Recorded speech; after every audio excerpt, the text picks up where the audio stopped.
Hello. Thank you everyone for coming. Can you hear me okay? Yeah. At the back, okay. So for those of you who don't know me, my name is Akiho. I'm doing a PhD here at the RNCM, and it is my pleasure, and Claire, who's just sitting over there, we've been working on this project Flourish, and this is I guess a big launch event.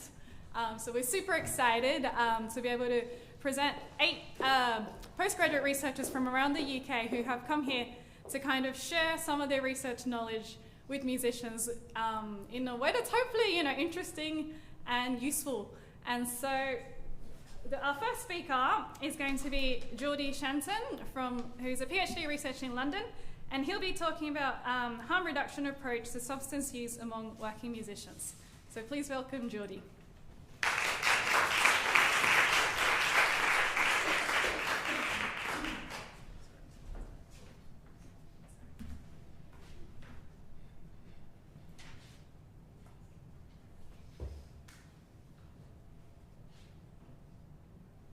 Just get my timer.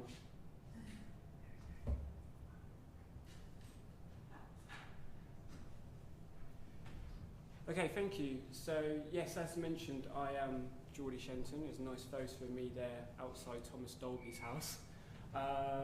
And this is a presentation about a harm reduction approach to substance use amongst working musicians. Just a quick introduction about myself. So you may also know me as being the coordinator of the Tonic Glider programme at Tonic Music for Mental Health. So it's a programme that provides training and support to musicians and music industry professionals. As well as that, I'm also a member of PARMA, so I'm a student member of PARMA, and you may also have seen the Touring and Mental Health, the Music Industry Manual, and I wrote Chapter 4, the Mental Health in the Music Business chapter. And my previous degrees were in psychology and sociology at the University of Suffolk and the University of Essex. I'm currently in the process of transferring university, hence why I've not revealed where I'm studying. So yeah, because they might say no, they might turn me down. And also, if you want to keep up to date with my work, you'll mostly find me on Instagram, because I've kind of sort of ditched X, or whatever it's called. So yeah, on LinkedIn and Instagram, LinkedIn mainly, some mental health in the music industry work. So, starting with some definitions, what do we mean by harm reduction? So harm reduction is an approach to risky behaviours that's about minimising negative effects. It applies to substance use, but it also applies to other behaviours such as risky sexual behaviours. So what we mean by that, we're not romanticising substance use, so we're not talking necessarily about sex, drugs and rock and roll, although we are a little bit, but we're not using that approach. We're not demonising substance use, so we're not saying the rights and wrongs of substance use and saying about how it's a criminal act in terms of possession. And we're not medicalising, so we're not talking necessarily about the diagnosis of a substance use disorder. There is a little bit of that, but what we're talking about is harm reduction. We're talking about what can we do to reduce the negative effects of substance use, because for some, substance use can be a positive, it can be a legal behaviour, but for some it's safer than others. And in terms of substance use, what do we mean? Well, we mean alcohol, tobacco, illicit drugs, so-called legal highs, the misuse of prescription or over-the-counter medicines, solvents. These are examples of substance use.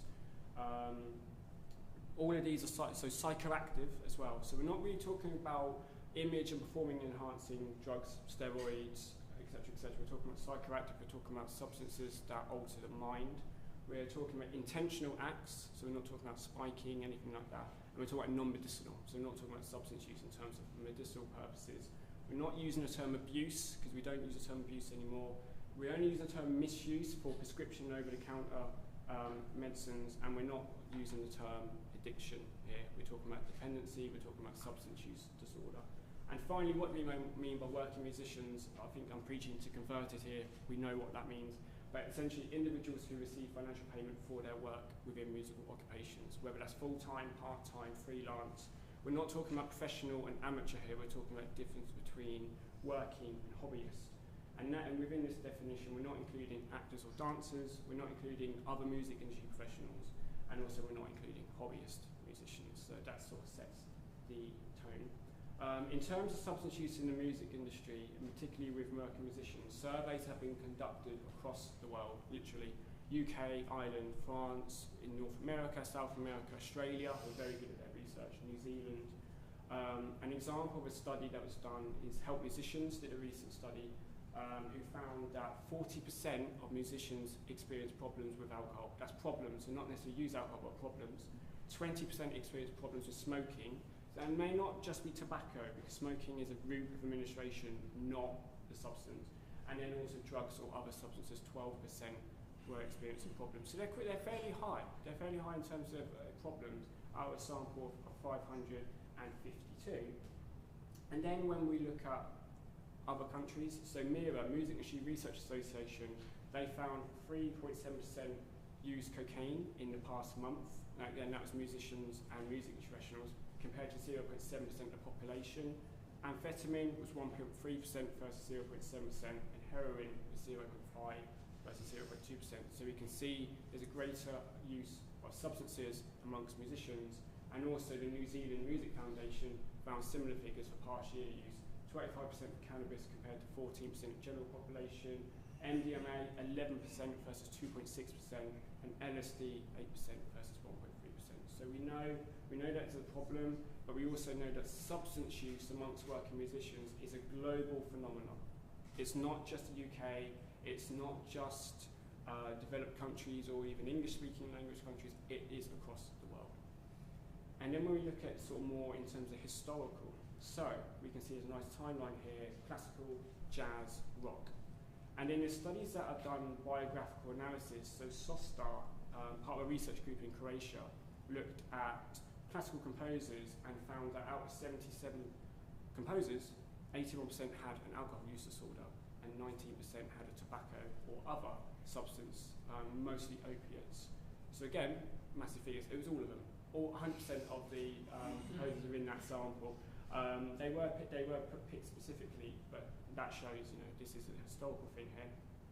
We also find as well that there was also instances of cancer, pneumonia, cardiovascular disease linked to the substance use. Then moving on with Jeffrey Wills, who is a lovely guy, by the way. Again, jazz musicians, heroin use disorder, 53.5%, alcohol, 25.7%, cocaine, 7.5%, and alongside this were mental health problems such as persistent depression. There was also cyclothymia and psychotic disorders. So mostly depressive and mood disorders that were linked to substance use. And finally, at the Oxenham, did a study on rock musicians' autobiographies, and again, 62% reported substance use disorder, of which 40% received treatment or attended a mutual aid group. And again, there was instances here of family breakdown, financial debt, criminal convictions. So what this shows is substance use amongst working musicians is a historical phenomenon as well, and actually does lead to physical, mental, and social problems. And then one final piece of evidence about why to sort of research this area. Bellis and others did some research around musicians' cause of death, and they found that 30% was substance use related, so of which 80% overdose, 7% chronic disorder such as kidney, such as liver as well, and then also 5.1% accidents due to substance use. Compared to other causes such as cancer, cardiovascular, this was really high. In fact, it was only cancer that was above substance use related deaths. And that's quite shocking out of a sample, 1,489,000 musicians. And then also as well, some similar research looked at drug overdoses among celebrities and who was the most represented occupation, and it was musicians, 38.6%. The next figure was around 25%, which was actors. So by far, musicians were the most represented. And actually within the actors, there was quite a difference in terms of the type of actor. So again, this sort of highlights there does seem to be an issue, fairly unique to musicians. So, what do we mean by harm reduction? What can we do? So, there's a model that's called drug, set, and setting. Now, this does use the term drug, but we can replace it with the word substance. So what does this mean? This shows about how the effects of a drug and the consequences are related to these three areas. So with the drug, it can be the potency, the purity, quantity, the route of administration. So we know that. We know that generally. You know, drugs are used, there's an effect biologically. In terms of set, this was related to mindset. So the expectation of the substance, the motivation, the mood, the general health of the person taking the substance. And then in terms of setting, it's more about environment. So space, time, peers who are around, also the norms, the more cultural norms of where that substance use is taking place. So So this was quite a unique model, and actually the first person to come up with this model was Timothy Leary. And some of you might know Timothy Leary as the guy who really promoted LSD, maybe a little bit too much and maybe not in a great way, but Timothy Leary had a lot of connections to musicians, so Charles Mingus, Thelonious Monk, and Dizzy Gillespie. So he was actually the researcher that gave LSD and other substances to musicians. So it's really odd how we've got this full circle where this researcher come up with this model who was working with musicians. So it's almost like substance use amongst working musicians is really important to substance use generally. So when we look at substance, just to give a little bit of context as well, there's different types of substances, and then you can look at the drugs then as a really great example. So we have psychedelics, LSD, magic mushrooms, all the stuff that causes trips and distortions of perceptions. We have stimulants, so nicotine is a stimulant, also got cocaine, they're your uppers, and then we've got depressants, which are your downers, alcohol and heroin. And then there's overlap, so we have empathogens, so MDMA and ecstasy has psychedelic and stimulant effects, and dissociatives such as ketamine has psychedelic and depressive effects. And in the middle, we've got cannabis, which has all three. So these are just an example of the sort of the substance area, what the effects are of substances. And it's important to note this because musicians don't just generally use substances like a pick and mix. It's not like musicians go, I'll have a bit of cocaine, a bit of heroin, and a bit of cannabis. There's reasons for it. There's always a reason, a motivation to use substance use, and it's usually related to these physical effects, these psychoactive effects. However, getting into the more musicians context area, so Paul Saintlin, who's a really, really lovely guy, because he allows me to cite his work everywhere in everything I do, so thank goodness for him, come up with this really, really fantastic model whilst I was doing my PhD, or to start my PhD. So he suggests that there's pre-existing conditions that musicians bring before entering the music industry. So genetics, i.e. family history of substance use, personality traits, particular traits that lead into substance use, childhood trauma, which then leads into using substances as a coping mechanism, and also pre-existing mental health. And he outlines this with some nice arrows here, and it also shows how genetics and childhood trauma actually affect personality and mental health within that. It's important to note that a lot of these areas don't just lead to substance use, but are the reasons why musicians are attracted to music. For example, certain traits, for example, childhood trauma, using music as a coping mechanism. Then what happens with the successful musicians, it leads into a career. So this is the next area where you have music industry pressures. These are different pressures that lead to substance use amongst musicians. So creative pressures, the pressure to be able to create something, create a piece of music, performance anxiety, social, workplace and cultural pressures, which I'll go into a little bit more in a minute, identity pressures, fame and celebrity, imposter syndrome, and then all related to that, emotional turbulence, which is almost like the combination of all these factors plus the emotional toll of working as a musician. So these are different areas, and you can see creative and performance anxiety are a little bit occupational. You can see social, workplace and cultural are sort of more industry based, and then the rest are more identity based. So what can we do for musicians? How can we use this model to support musicians who are experiencing problematic substance use? Because this is what we should be doing, using this to help those in need. So a lot of my work looks at harm reduction and what we can do. So if you think about how substance use develops and becomes problematic, the first ever engagement with substance use is experimental. First time you try alcohol, first time you smoke, first time you use cocaine. It's always experimental. It's always to see what that substance is about. And this, when there's enjoyment from that substance, this is quite a thrill, I like it. This then leads to recreational use. Now recreational use is not always problematic. It's always risky. Any substance use is risky. Any substance use could potentially lead to overdose. It can then lead also to long-term health conditions. But it doesn't necessarily mean that that pattern of use is problematic.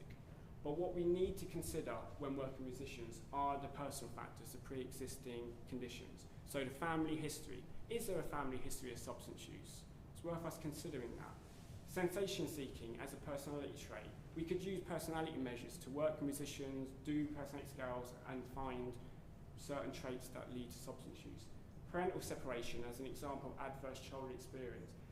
comes up so much from musicians about parental separation leading into music as a coping mechanism. And then anxiety and depression and other mental health disorders as well. Because we talk about anxiety and depression a lot. We never seem to mention bipolar, EUPD, schizophrenia. We don't talk about that enough, but that's for another time. So that's the first port of call. We know these personal factors lead to recreational use. Self-medication, the more occupational. So the creative inspiration, focus and concentration, playing ability, performance anxiety. So it's not necessarily musicians using substances as self-medication to address negative things. It's to add something. It's to improve their work. Whether the substance does or not doesn't necessarily matter in this regard. But we know musicians use substances for these purposes, and that then leads to self-medication. Binging. So binging is where it gets, again, more problematic, where the motive of substance use starts going away. It's not about self-medication now. It's literally just about getting smashed, really, for want of a word. And this is where you can look at industry pressures that lead to that. So peer pressure is a social pressure in the music industry. Bands, bandmates using substances. Oh yeah, the expectation of a job, professional sociability. Melissa Dobson did some really great research now about the need to professionally socialise and how that involves alcohol. Venues and sponsorship. Alistair Forsyth did some fantastic research about venues being an area where substances are present, not just alcohol, not just nicotine-based products, but also illicit drugs.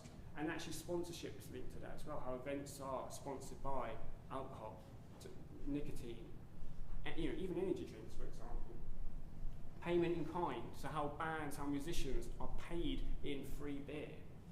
Paid in, potentially tobacco. It's, this is, no other industry would be like that. You wouldn't be a plumber and go, oh, can I have payment? Oh, here you go.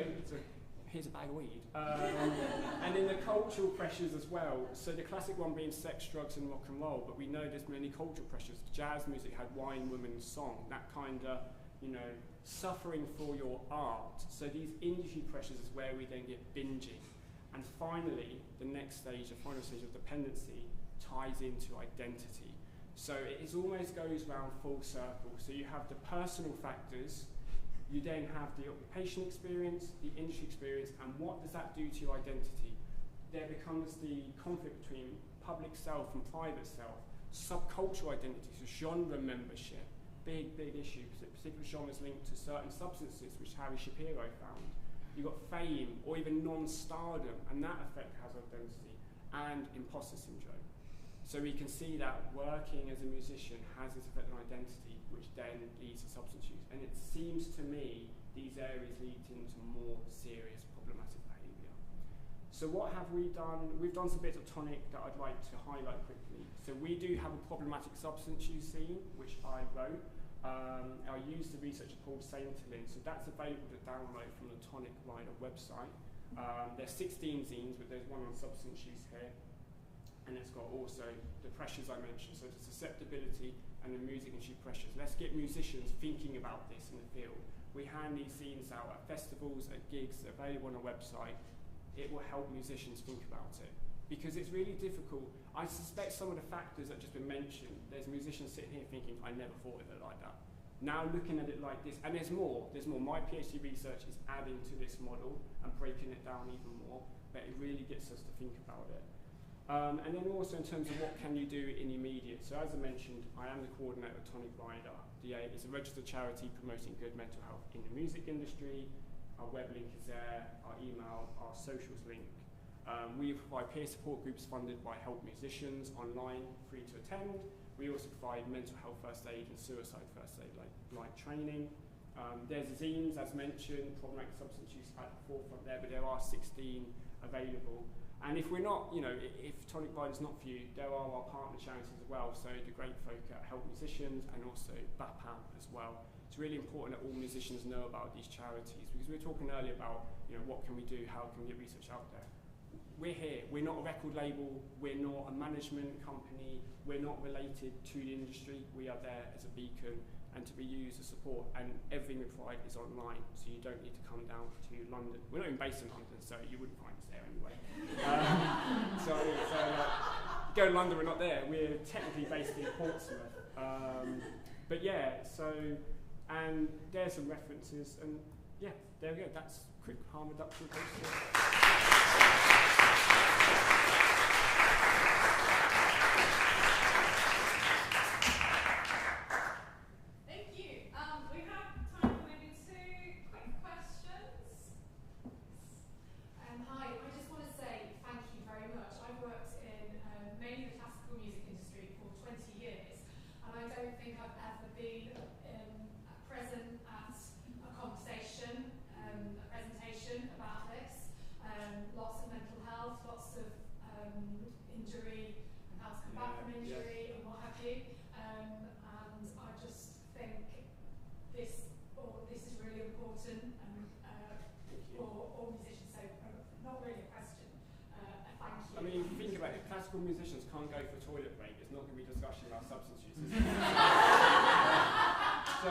there's a long way to go. It's not probably me, there's a long way to go. So, yeah. Let's break that taboo. I think it's really important because beta blockers, even if beta blockers are not psychoactive, there is a problem. I've worked with musicians where there is an overuse of beta blockers. What is that really doing? And it's interesting, you don't really get beta blocker use in popular music. It's classical and it's kind of seen as okay. There are some issues around that as well. I've done some research on that. We have time for one more. Oh. Again, yeah, thank you. That was so interesting. I think I just, with my research, I'm looking at eating disorders in musicians, and I think they're such addictive diseases. And I think what I noticed in what you were talking about, I think I wanted to look at sort of addiction in musicians and look at parallels, but you don't use the word addiction. And I was just sort of wondering why. It's kind of a loaded term. So addict, they're an addict. Like it's a bit difficult. So we use the term substance use disorder. And that can be sort of more, so that could be alcohol use disorder, heroin use disorder. Addiction as well is not the same as dependency. So you can be dependent on a substance but not necessarily have a substance use disorder. So people who smoke are dependent on tobacco but they're not leaving their kids at home to go and get their next cigarette. So it's not a substance use disorder per se. It can be, but not always. And then I think as well with eating disorders, there's a lot of overlap with substance use disorders where it's about the risky behaviour, so it's about the behaviour, and they're not a disorder in isolation. So there's always a comorbid mental health disorder with that, whether that be bipolar, whether that be EUPD, whether that be major depressive disorder. That's the thing. The thing with substance use, when we say substance use, we're not talking about mental health. Substance use is behaviour. It's not necessarily about mental health, but it's related to mental health. So that's where it's different to say anxiety and depression. No musician goes, do you know what? I'm going to engage with depression because I want to do that for my work. Whereas substance use, there's engagement in substance use. So we know it's a recreational activity that can become problematic. A bit like eating. Eating is a behaviour. It's just when it becomes disordered that is problematic. So yeah, a lot of overlap there. Thank you.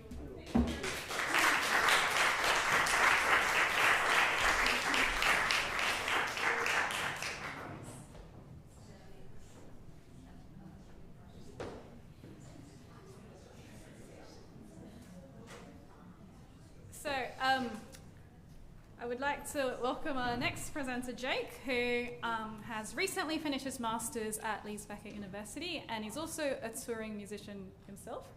Is that correct? Yeah. And he will be giving a presentation about the relationship between mental health and touring musicians. Please welcome Jake.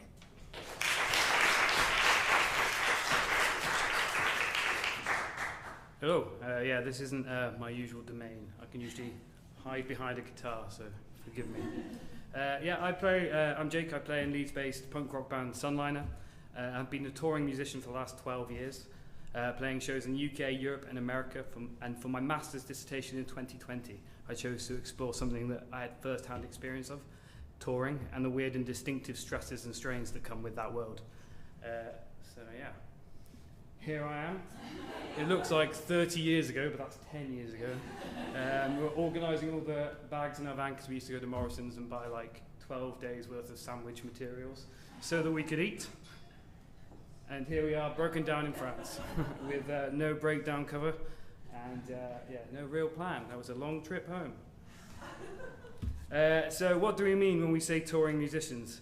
I suppose I mean, rather than putting sort of a monetary value on it, I mean somebody who plays shows on multiple consecutive nights, travelling from place to place, usually but not exclusively playing their own or original music. And throughout popular music there's been a history and an almost morbid curiosity from outsiders in the media of the deaths and struggles of musicians, an example being the rather grossly misjudged title The 27 Club.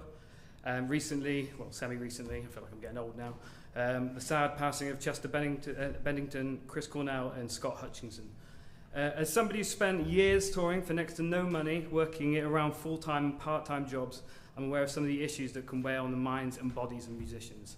However, I feel these are rarely, although more so in more recent years, spoken of outside of very insular and exclusive circles, and even then often in hushed voices. So in this talk, I'm going to break down touring's impact on musicians' mental health into 5 themes. And although by no means exhaustive, these themes are drawn from my own research, interviewing touring musicians at all levels within the punk rock scene as well as research I found while working on my paper and from my own personal experience. Throughout the presentation, I'll have quotes up on the slides. These are more sort of like contextual. I'm not going to be speaking them out. And if there's just like somebody's name, that's just somebody that I've interviewed. Obviously not their real name. So, potentially the obvious one, financial insecurity. For many musicians, music is not their job. Touring is often their annual leave or organised around other jobs.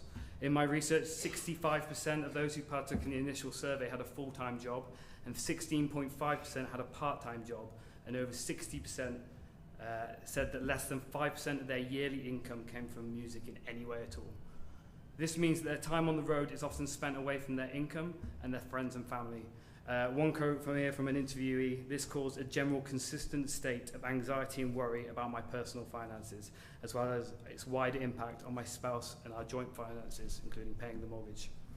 Although it may be not surprising that financial concerns are a large source of anxiety for touring musicians, touring is often perceived as glamorous by outsiders, and the financial implications are either overlooked or completely misunderstood. I myself have been asked by colleagues or friends of friends how much we have earned from a show, which in general was quite weird anyway. And when I've told them the amount, they've assumed it was per member, not for the whole band. The money that does come from shows is more often than not covering the cost of the tour itself, whether that's on fuel, van hire, or somewhere to stay. £200 a show doesn't go very far when you have these costs to consider. So it's come up quite a few times since I've been here, which is really nice because I've actually not seen it very much previously. Music as an identity. When we talk about financial concerns, the figures suggest a lot of musicians tour despite the lack of monetary compensation, and it can be easy to ask why they do that. But it's an easy answer. Most musicians feel like music is a big part of their identity, and touring is often included in that. Due to the intense nature of touring, travelling long hours in close quarters with other people, and then setting up and performing each night, it takes up a lot of the time, and therefore musicians have a strong relationship with it. Touring is a chosen route, and it often takes up a lot of their life, resulting in a high emotional investment to the activity. One of my favourite quotes is this one from Jocelyn and Sylvada: "The perception that if they fail as performing artists, they also fail as people." Musicians are often so tied up in this world that they feel like their own worth is tied up with that. Sometimes you might feel validated. The show is busy. You sell lots of merch, people know the words, and that is great. But think of the flip side. The thing you've invested so much of your time, energy, and money in flops. What if you have a bad show or nobody turns up? It might not be your fault, but that's how it feels. And while it is common for creative art to become a part of a person's identity, it is clear that this level of investment causes strains elsewhere and becomes difficult when considering the potential value, monetary or otherwise, of that investment and how that has also potentially affected other aspects of their life. This is both a good and a bad thing. Most musicians I know, and most I found in my research, value highly the time they spend touring and the friends and experiences they made along the way. However, the often dramatic highs and lows of touring, busy shows, the buzz of performing, and then poorly tended shows or unsavoury conditions can be hard to cope with. And if all your friends are musicians, it's also easy to compare yourself to others in the field. Touring is not only something that helps musicians feel validated, but it also makes them feel legitimised in the eyes of others. It is representation of their work, recorded music, and so therefore is also a social and economic capital. This brings us neatly on to the third theme, relationship strain. That's Jawbreaker in the background, if anybody knows them. They're famous for not getting along on tour. Interestingly, although it did factor in my research, most relationships that were mentioned weren't romantic. They were often friendships, family members, or band members. Touring, especially for smaller or DIY bands, is often long stretches in a car or van, tightly packed in with gear and bandmates for days, and sometimes weeks on end. Tabor in the Czech Republic to Bristol takes 20 hours in one trip. Ask me how I know that. That will test any relationship. You include financial worries, lack of sleep, and hangovers on top of that, then you have a melting pot of potential problems. And for those who tour more, often friendship with those outside of the music world are those that struggle, missing out on opportunities back at home, seeing family and friends. And if those friends are not part of the music world, then those life choices can be hard to relate to. Touring is either seen by family members as extremely glamorous, like living the dream, or immature, the classic, why haven't you got a proper job? Diet. So something that is often overlooked for touring musicians is diet and food insecurity. It was actually quite reassuring to hear that somebody was going to do this because I literally found very little on this when I was researching it. Food is often something that a band is not in control of or have limited control of. Maybe the band is lucky enough to have a rider with the meal. Speaking from experience, this is more common in Europe than in the UK. You might have no knowledge of when that food is produced or how it's prepared or what it is. If you have anxiety related to food or specific allergies, this can be a problem. If food is not provided, then finding food can also be an issue. What's open and cheap at this sort of time? Takeaways and meal deals, days on end, is not ideal for anybody, let alone cheap. And if you can't afford it, then there are a few options left. This is more common with bands at a lower level, but even with bands with bigger budgets, the option is often a buyout where the promoter pays for a meal as part of from a local takeaway or restaurant as part of the payment for the show. And while this financial aspect may not be an issue, the option of food can still be the case. Exhaustion. Finally, I suppose exhaustion again, relatively obvious. Touring is physically and mentally taxing and can often feel like you don't have any personal space. For DIY touring bands, somewhere to sleep might be on a friend's floor or in the van, and this coupled with long drives and often alcohol is unsurprisingly tiring. And while it may be sustainable for a few days, after multiple days without downtime or space to relax, it can take its toll. One interesting quote from my interviews explained exhaustion coming from being a constant state of gratitude to others. She said, these are her words, being in a position of constant state of gratitude to others. Obviously you are grateful, but having to constantly display that gratitude endlessly and endlessly. I don't know if it's just me being a bitch, but I find that quite tiring. What can we do? There are increasingly more resources available to musicians to help with their physical and mental health, as well as some grants available to musicians from PRS and Arts Council, among others. Despite this, though, we still do not have enough support for our arts. The cost of touring is going up across the board and becoming increasingly less affordable to be done at all levels. When you read about famous bands who started out by driving to gigs for £50 a show, it sounds romantic. But that was 20 years ago, and £50 a show is still an amount being offered to bands. As well as the price of a DIY show can still be £5 in, which is now like less than a beer. And that again was the same 20 years ago. This is not the promoters or the venue's fault. Their costs are equally being squeezed, and punters are now facing a cost of living crisis. Shows would not be possible without them. However, if we do not as a country start to value the arts better, things will not improve. Bands will still tour. Fundamentally, musicians do it because they want to do it. But there will be fewer spaces available to them and worsening conditions that will only increase stresses for musicians, as well as making the viability of music becoming a living increasingly only available to those who are already successful or those from wealthier backgrounds. Charities like Help Musicians and Tonic Rider are brilliant, important organisations, but they should not be the first line of defence. We need more funding for our arts and to fundamentally start to change how we perceive and value artists in the public viewpoint. Now that mental health is rightly becoming talked about more widely, we should no longer be shy of having these conversations together, and hopefully we can all figure out how to tackle these problems. Thank you.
So just like parents know, like, you know, how these things are and like all your friends. So when people say, when my friends ask me how much we get paid, they are shocked with how little it is.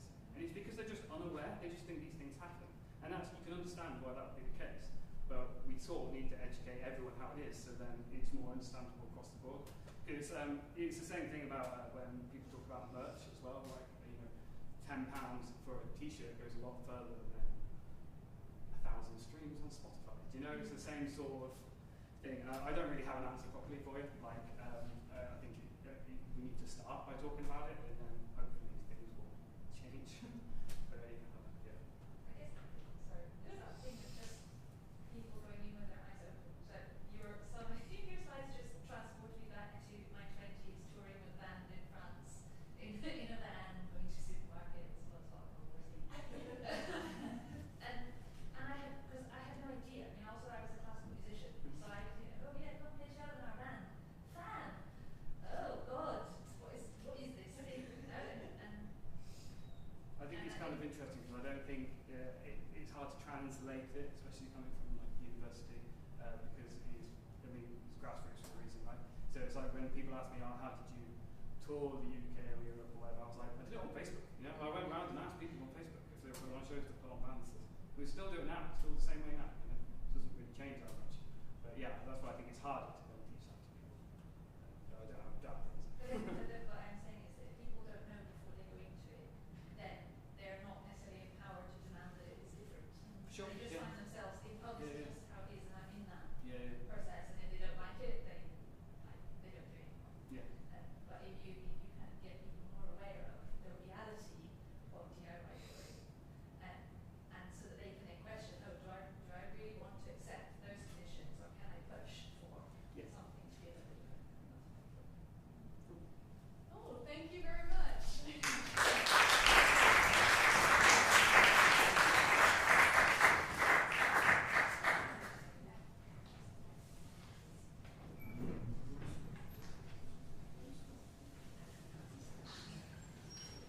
So our next presenter is Emma, who is doing a PhD at the University of Sheffield, and she'll be giving her talk titled 8 Shows a Week, Investigating the Psychological Cost of a Career in Musical Theatre. Please welcome Emma.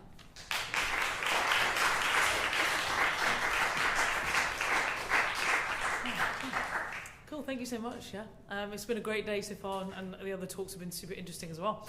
So yeah, hopefully this gives you a bit of a clue, and again the title might have given it away. This is musical theatre based. Yeah, so I'm just entering into my second year of my PhD. So far it's going okay. I've reviewed the literature, which has been super interesting.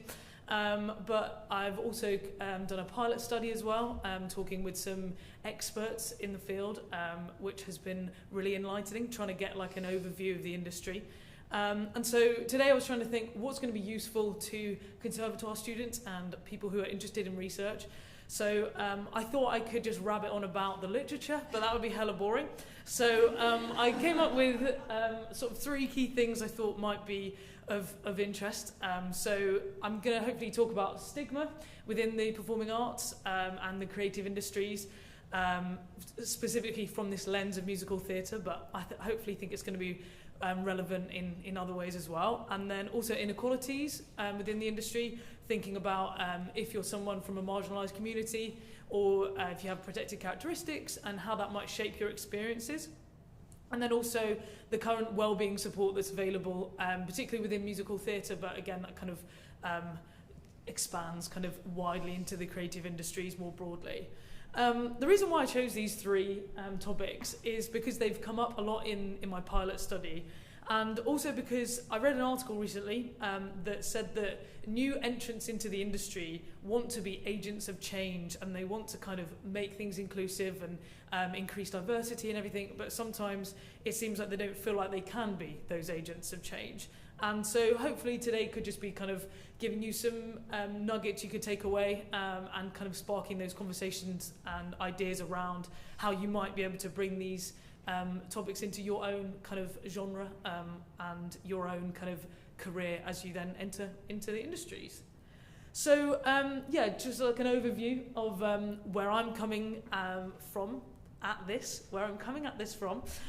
So yeah, musical theatre, obviously, it's an incredibly kind of varied art form, but primarily consists of kind of 5 key elements. And I'm personally looking at professional musical theatre performers, as opposed to kind of that amateur level. But again, this kind of does apply to many different groups of performers. I'm particularly looking at musical theatre because of the idea of this triple threat performer. And kind of this concept of demanding shows and performing 8 shows a week, that frequent performance way of the industry's kind of set up like that. And the literature, kind of one thing I will say is kind of highlighted this psychological cost of these frequent performances, and I basically want to contribute to literature to try and answer why there is a psychological cost and what kind of things we can do to try and reduce that and improve things for performers.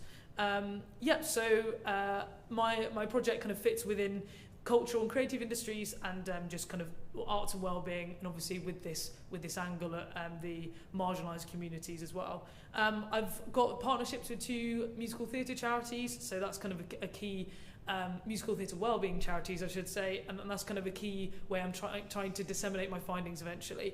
So talking about something that has been really interesting is this pilot study I did. It was meant to be a few interviews, and then it turned into 14 interviews, which is just taken ages to kind of wrap up. But I'm in that stage at the moment, so I'm going to be talking about those stigma and those themes in relation to kind of these interviews. So I interviewed quite a few musical directors in the West End, company managers and wellbeing practitioners that were from the charities I'm working with. And so I believe I got quite a good range of kind of ages and backgrounds and experiences within the industry to try and shape this kind of first year of my project. And I'm hoping to speak to performers in sort of January time and really get into their experiences.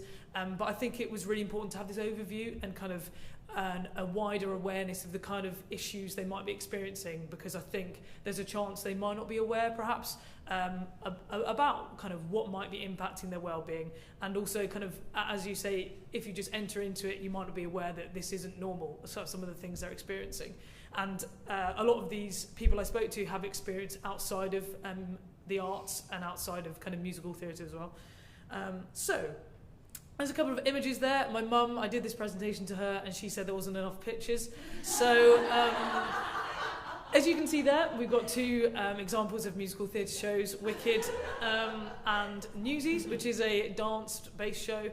And from that, kind of, I think, just highlights the kind of demand physically on the voice and also on the body as well. And so kind of entering into these themes I'm going to talk about, and the first quote I'd like to say is from one of my wellbeing practitioners I spoke to, and she was a performer and then struggled with her mental health and so set up a wellbeing charity. And she said, at musical theatre training institutions, you spend so much time focusing on the skill and not enough time preparing you as a kind of whole human. And I think you might relate to that coming from a conservatoire, or maybe if you've been, if you studied music somewhere else, at a university or something. I think there is a lot of emphasis on kind of the skill and less about that employability and less about kind of coping with the industry. But I know that RNCM are doing some great kind of wellbeing things, so we can talk about those as well. But it's a great kind of start that getting into these themes, that there is this emphasis on the skill, and perhaps the intensity of those skills overshadows that kind of well-being mentally. So talking about stigmas then. So sadly, you might expect there is quite a lot of stigmas kind of still existing within the performing arts, particularly around mental health. Even kind of your own mental health. Bailey, these are all pseudonyms. She is a wellbeing practitioner, and she sort of said that, yeah, even talking about your own mental health can be really challenging for performers. And then kind of summarised quite well here, musical director Kennedy, he said, obviously if it's an injury, then that's different. And he's there referring to a physical injury. So kind of encapsulates that idea that physical and mental injuries are kind of treated very differently and seen differently. This is obviously quite an outdated viewpoint, but of someone who's still involved in the industry, I think it's kind of a little bit scary. And he said, this is a musical director, he said, plenty of other people are queuing up, so don't moan and get on with it. And I think that's kind of a harsh reality, that there are some people who still have these viewpoints, and this is why we need to be talking about stigma and well-being. And then another area that obviously people can face challenges in is definitely kind of rejection and auditions. And when you enter that industry, kind of dealing with rejection perhaps isn't talked about as much as it should be. But it's not all doom and gloom, and there is definitely ways that stigma is being reduced. And Daphne there, she said there's been a massive shift in terms of how we view and talk about mental health. Interestingly, I think COVID has been a massive kind of trigger for this. I think there's been a pause within the industry. A lot of the experts kind of indicated that during COVID, the show didn't have to go on. It could literally stop and we could have a moment to think about things. And I think that's both from performers and creatives as well. I think there's an awareness from the performers themselves of my needs and what I need in the industry today. And also, I think the creatives and the production teams have had to think about going forward, what can we do to help the performers more? And luckily, that is definitely seems to be happening. Sadly, Hannah, who is another MD, she said that there are some shows that are doing amazing things and others that just don't care. So it's kind of a balancing act of some shows that are doing amazing things and then others just, this isn't kind of on their radar yet. So again, another key reason why I'm doing this. So now moving on to talking about inequalities. This was a great quote from Daphne, who said, "The industry today is diverse, but it's not inclusive." She used the example of some of her peers. As I said, she's an ex-performer. Some of her peers, for example, were people of colour who have gone into audition for shows that were about black experience and telling the stories of people of colour, and yet the casting panels and the audition teams were all white. And so I'm really particularly interested, as I speak to performers, what that feels like to go into that room and not feel represented, and kind of how does that change your experience in the room, and how does that impact your well-being? There's definitely been a recent push for diversity, but perhaps we've got a long way to go for true inclusion. Neil is a company manager up in the north, and he said, we are currently in the north. It's because I got a train, I kind of thought I'd gone south. So he said that in some of his shows, performers have literally told him that they do feel heard and seen, particularly in backstage. There was a recent report, I think Lenny Henry actually commissioned it at Birmingham, that found that this isn't shared industry-wide. A lot of people of colour don't feel supported, particularly backstage, and it's great to know that some productions are really catering for all hair types, but that, again, isn't kind of industry-wide. Something that kept coming up, a phrase about being a tick box. Kennedy himself is from a marginalised community, and so I think he has experienced this himself, and it was really interesting. I kept hearing it from all kind of, basically all of the interviewees said this, that kind of there's this push for diversity, but then you've got this kind of, am I just doing this because we're trying to show diversity? So it's kind of that positive discrimination aspect to it.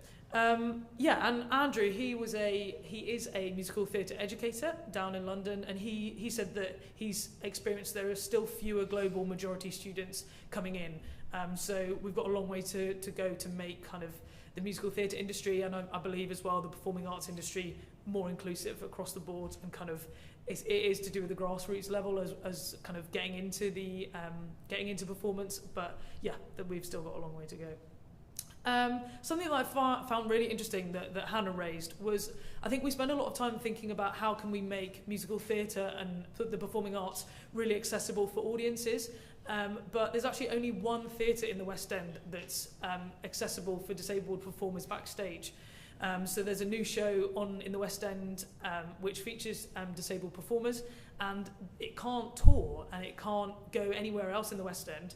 And it hasn't been able to go through kind of a fringe theatre off West End theatre. It's had to just open in the West End because there isn't the accessibility backstage, which I think is just incredibly kind of, disappointing really. And then Andrew the musical theatre educator, made a great point there about the fact that there are these stereotypes that exist within musical theatre, and I'm sure any singers in the room perhaps from your experience in conservatoire, perhaps you might feel that you need to sing certain songs because of the way you look or your voice type, and I think when you don't conform to those expectations, how can that impact your well-being? And that's definitely something I'm going to explore much more with performers, and kind of how do you feel and how can we better support you with kind of dealing with these stereotypes, and how can we basically try and smash those stereotypes and remove those expectations.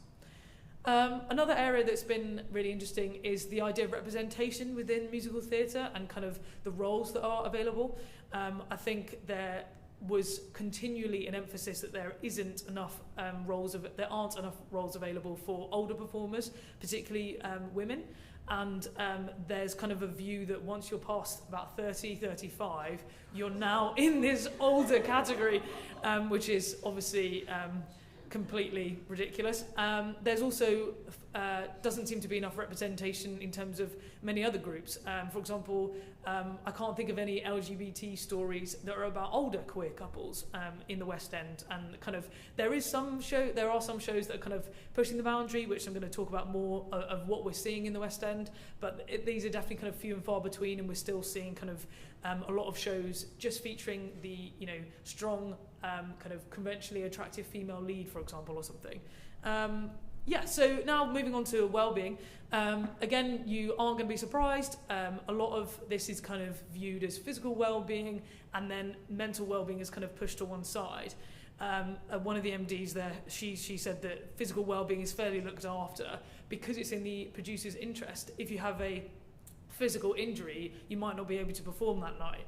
But obviously the producers should be aware if you have a mental injury, you also won't be able to perform that night. So that's a kind of a key area, kind of addressing this kind of discrepancy.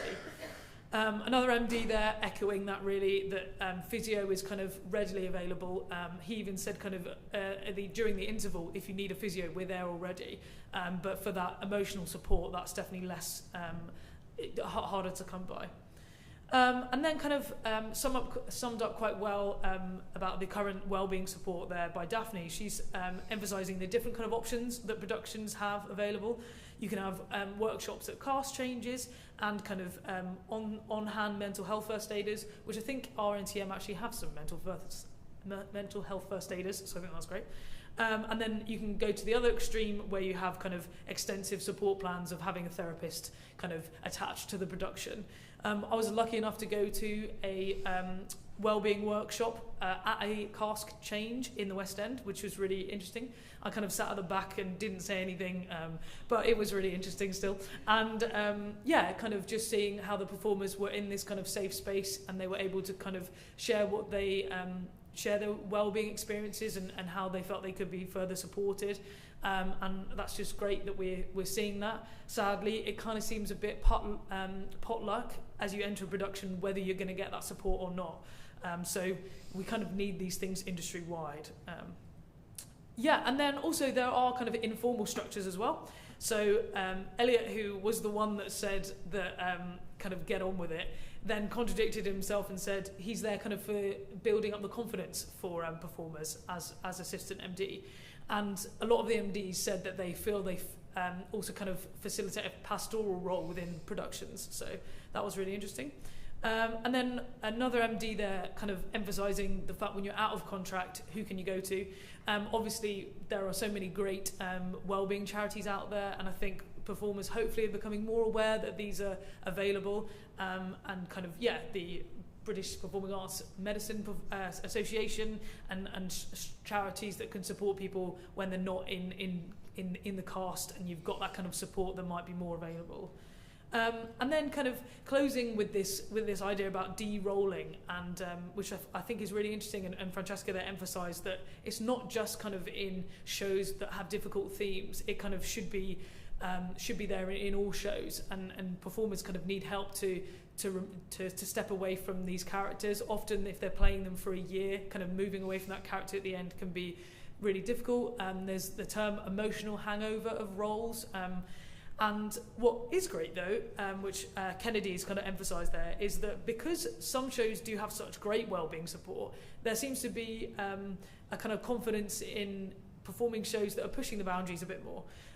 One show that could be an example of that is A Strange Loop. And an example there, Hannah saying that you could have these amazing kind of impacts on audiences. So A Strange Loop is about a person of colour who is queer, and basically the show, I don't know if you've seen it, it's incredibly hard hitting, and it's kind of about complex identities, and it's really like nothing I've seen on the West End before. So I think the fact that we've got some of these productions do have that support, it's great that we can kind of really explore different issues and in kind of a safe space, really.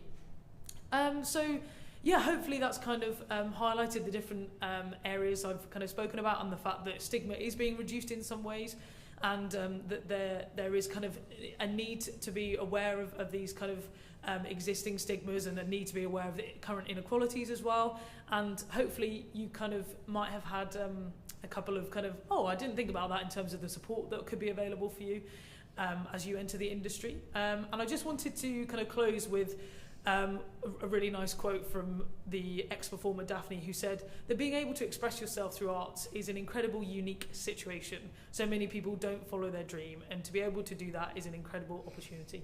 So thanks.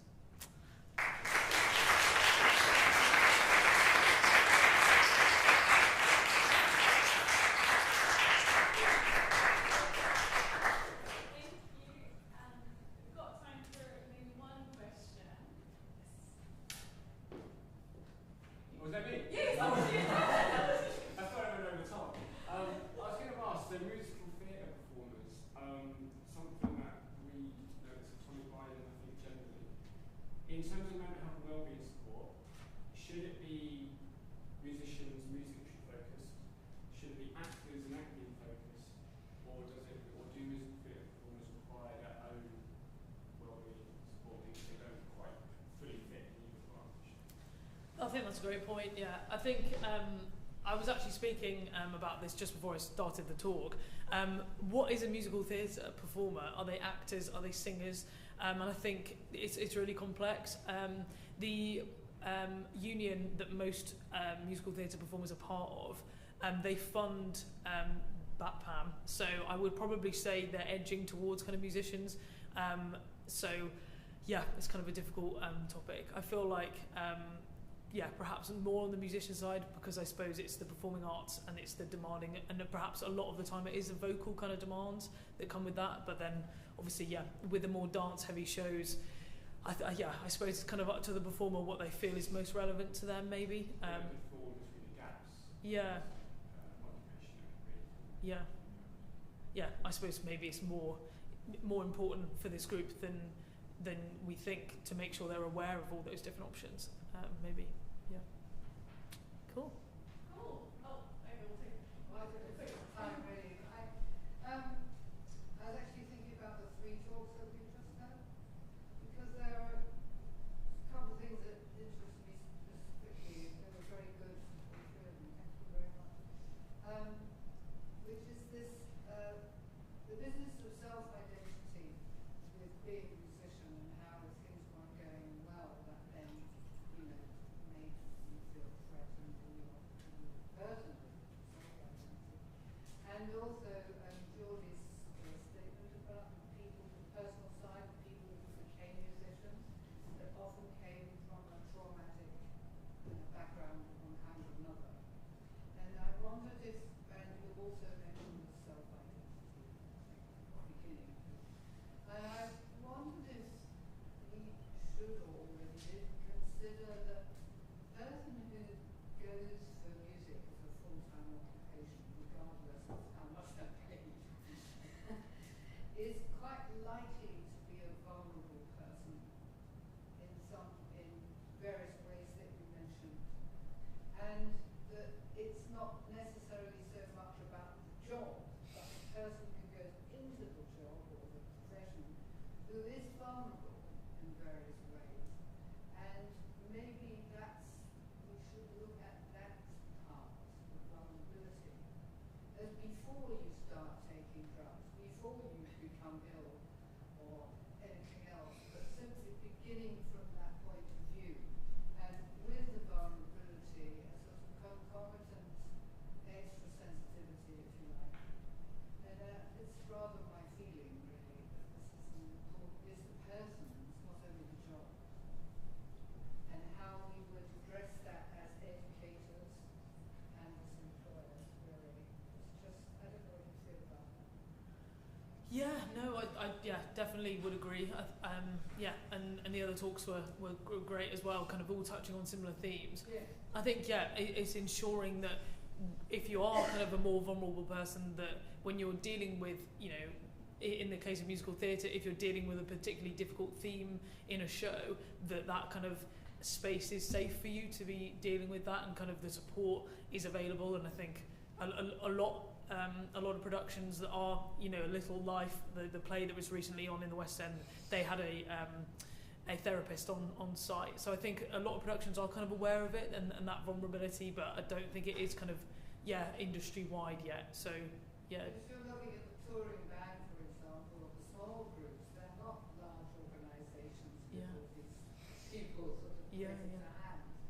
True. So it's I just listening to the three of you, just was a factor that I thought maybe we should look at, that particular vulnerability that tends to be behind perhaps a large percentage of people who go into that social Alright, well we might take a quick break. Let's get my wedding a bit behind schedule. Thank you so much, Jane.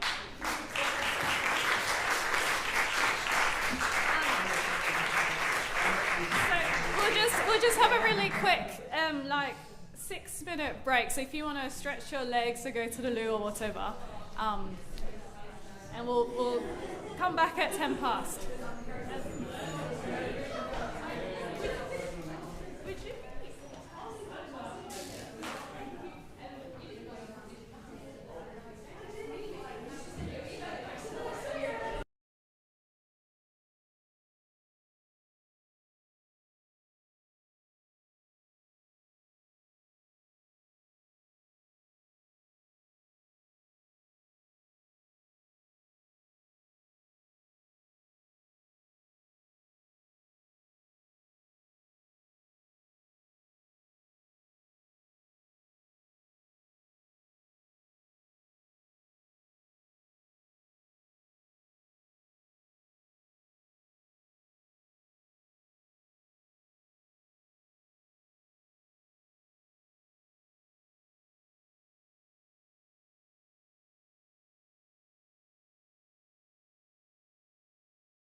care home in Sheffield.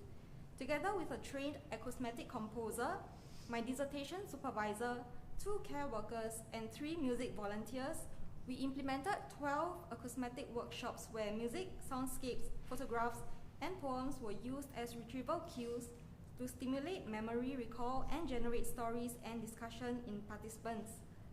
The research experience made me realize that there is more to music than practicing and performing, as music can be applied to improve and make tangible impact on people's lives, which I found fascinating. I will be sharing how music can facilitate and improve communication and social interaction in people living with dementia and children with autism through a therapeutic and an educational lens respectively. I will also share about the benefits of volunteering and using your musical skills to benefit the lives of these 2 groups of people. So I would like to start by giving you a brief overview on people living with dementia, or PWD for short, and their conditions. PWD face progressive and continuous loss of cognitive functions, which lead to changes in memory, attention, and judgment. Besides the gradual decline in cognitive functioning, PWD also face increasing difficulty with speech and language, as neurodegeneration affects their ability to process information and express their thoughts and feelings. Despite challenges to verbal communication, studies found that PWD still desire to express themselves and engage socially with others. They do so through their still fully functioning capacity for non-verbal communication, such as facial expressions, bodily gestures, and non-vocal and non-speech vocal sounds, which compensate for their verbal communication difficulties. Unfortunately, PWD's attempts at non-verbal communication are often misunderstood or disregarded by family members and professional caregivers due to their lack of skills to recognize, interpret, and respond to such input.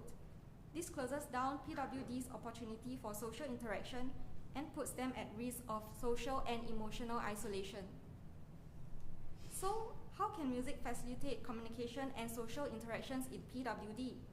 One of the ways is through using music as a memory trigger for storytelling in music-assisted reminiscence therapy, or MRT for short. MRT involves using music to prompt recollection of music-evoked autobiographical memories, also known as memes, and other associations related to the music, including long-forgotten emotions, moods, and thoughts, which provide narrative agency to PWD and stimulate conversations. Music aids PWD in recalling memories and making rich associations, as it provides points of references for the phases and relates to places and events in one's life. Unlike deliberate recall of information, retrieval of memes usually occurs involuntarily and is uniquely preserved in PWD amidst impairments to memory, retrieval processes, and cognitive functions. Like my research, other studies found that the use of music in group reminiscence program encouraged PWD to communicate non-verbally through clapping, tapping their foot, and making facial expressions and converse about things from the past. So now let's watch a video on the effect of music on Henry, a person with dementia.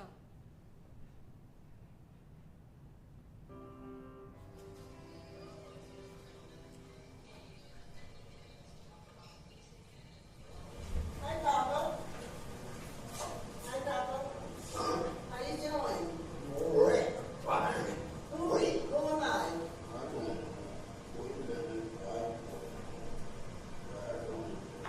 Okay, it's Charlie. How long has he been in the nursing home? Approximately 10 years. He was having seizures, and my mother couldn't handle him at all. Of course, it affected me greatly because he was always, fun-loving, singing, every occasion he would come out with a song, no matter what it was. I remember as a child, he used to walk us down the street, me and my brother, and he would stop and just sing it in the rain. He would have us jumping and swinging around poles. He was, he was good. He was always into music, always loved singing, dancing. His name is Henry Drea.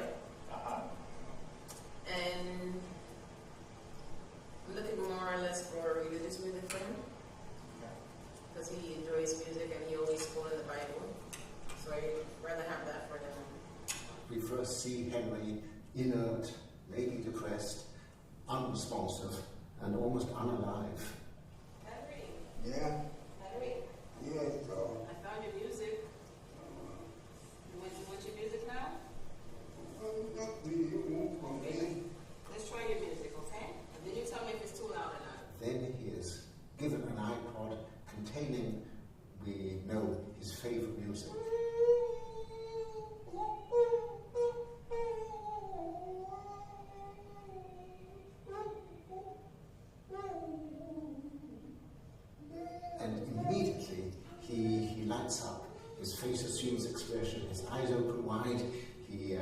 starts to sing, to rock, and to move his arms, and he's being animated by the music.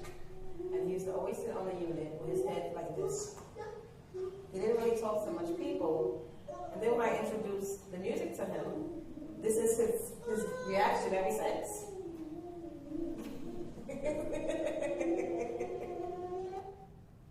Yeah, so from this example, you can see really how music can influence a person with dementia and literally light him up and help him recall his past and give him life. So moving on. Another way music facilitates communication and social interactions in PWD is through engagement in music-making activities. Music-making activities such as singing, playing an instrument, composing, and improvising are in themselves vehicles for social engagement and interactions, especially through non-verbal communication. Research shows that despite their impairment, PWD enjoy music, retain certain music skills, remember musical details such as lyrics, melody, and rhythm, and can respond to music which allow them to connect with others and express their feelings and ideas. For instance, music interventions that featured singing found that participants who faced difficulties with verbal communication but retained the ability to sing were able to remember lyrics and express themselves through singing. Participants who were unable to sing still engaged in reciprocal interaction and engagement through movements and shared music experiences. Other interactions include conversations on memories of loved ones, past events and experiences, engaging in spontaneous speech, encouraging one another to sing, and providing singing advice to other participants.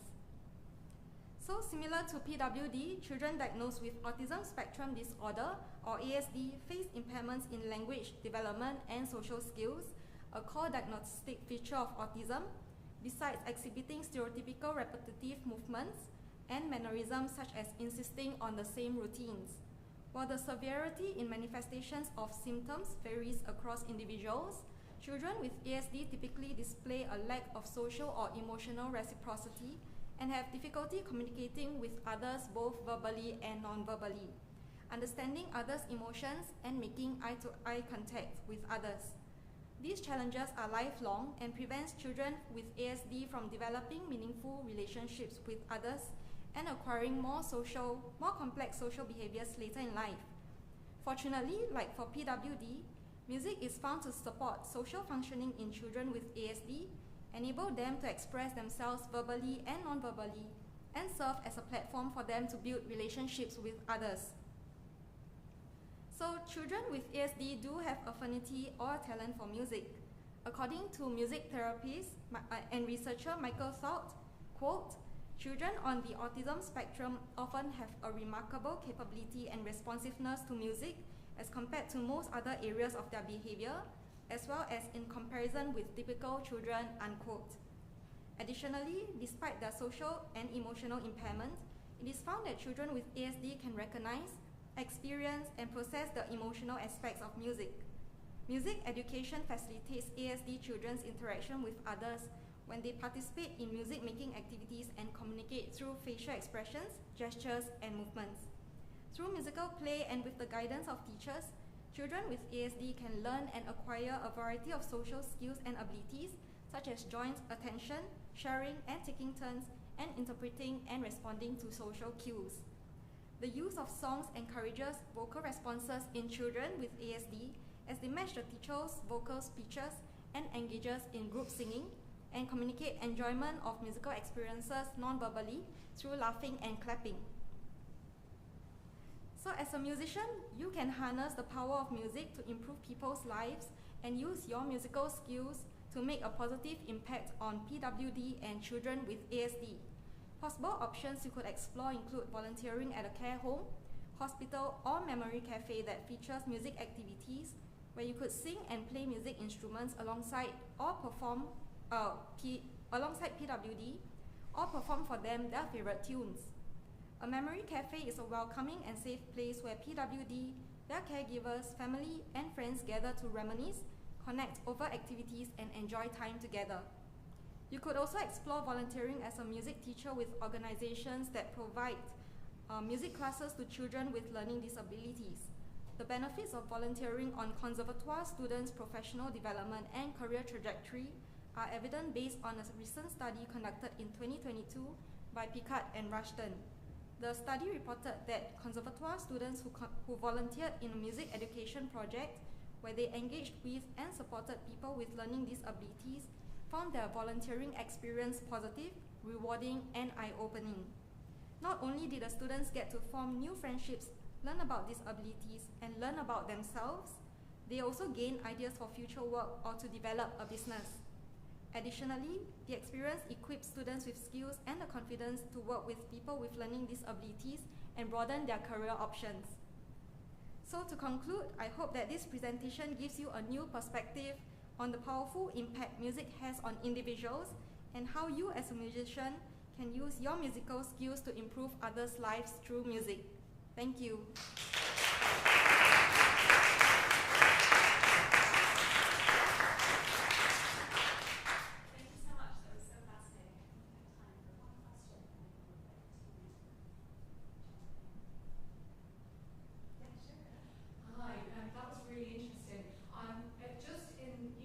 Flourish is, the logo is supporting musicians through research. I was booked pre-COVID to go and work in a home where most of the residents have dementia. And I didn't know any of that. Obviously, instinctively, I did the things that you're suggesting to do, but I didn't know, so I feel very positive because the things you're saying about those non-verbal reactions, absolutely they were there. But I was booked by an orchestra to go and do that. And I just wonder about the application of your work, because even some sort of, I don't know, some sort of information sheets or something to orchestras, because they are having to do this work now. They sort of have to do it for their funding. But I think they're sending musicians in completely blind without, with no knowledge of what they're looking for even, because my experience would have been so much richer. And I just wonder if you plans of how to do that. Yeah, thank you very much for sharing your experience. I mean, it is really nice to hear that you have done such work before and you have had good experience from it. So yeah, I am very passionate in this area, and I think it is a good avenue to share with orchestra musicians, just musicians in general, how them making music or playing music alongside PWD or children with ASD can impact them. So when they go for such opportunity of volunteering, they can try to see whether their work is producing any effects or results. Yeah. Having known that going in would have made my experience so much better, because now I realise they were responding to what I was doing, but I didn't think they were. Oh, yeah, but now in retrospect, you can kind of reflect on the experience and see how much you have contributed. Yeah, I think that's amazing. Great, thank you so much. Thank you.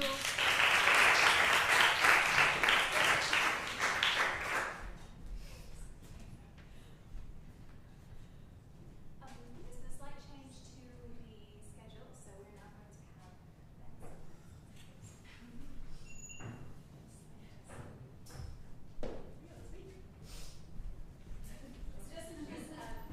Bex, I believe you were trained originally as a cellist. You are a cellist. Yes. And Bex has a Master of Science degree from the Royal College of Music, where she's currently doing her PhD. Yes. And her research on performance anxiety, which I'm sure we're all very excited to hear about. So over to you. All right, thank you for having me. And thanks for the swap in schedule. I got a cold the second I arrived in Manchester. And it's just getting worse by the second, so I really appreciate the change. Yes, music performance anxiety. Music performance anxiety, or MPA, is one of the biggest challenges facing musicians across all ages, nationalities, and musical genres. On the stage, MPA can affect both the quality and enjoyment of performance. It also impacts musicians off the stage, affecting their health and well-being, identity, self-worth, and relationships with others. At its most severe, MPA can even end studies and careers. Given its potentially devastating effects, MPA is unsurprisingly one of the most widely researched topics in the field of performance science.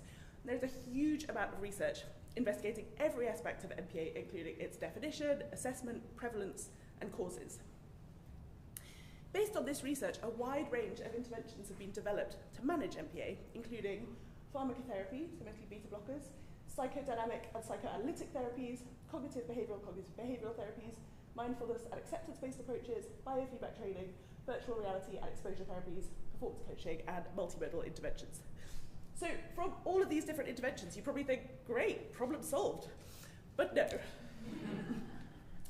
Research shows that the number of musicians struggling with MPA has not changed at all since the first large-scale surveys of the 1980s, and that large numbers of musicians are still relying on alcohol and beta blockers to perform. To me, this suggests we still don't really know how best to support musicians experiencing MPA.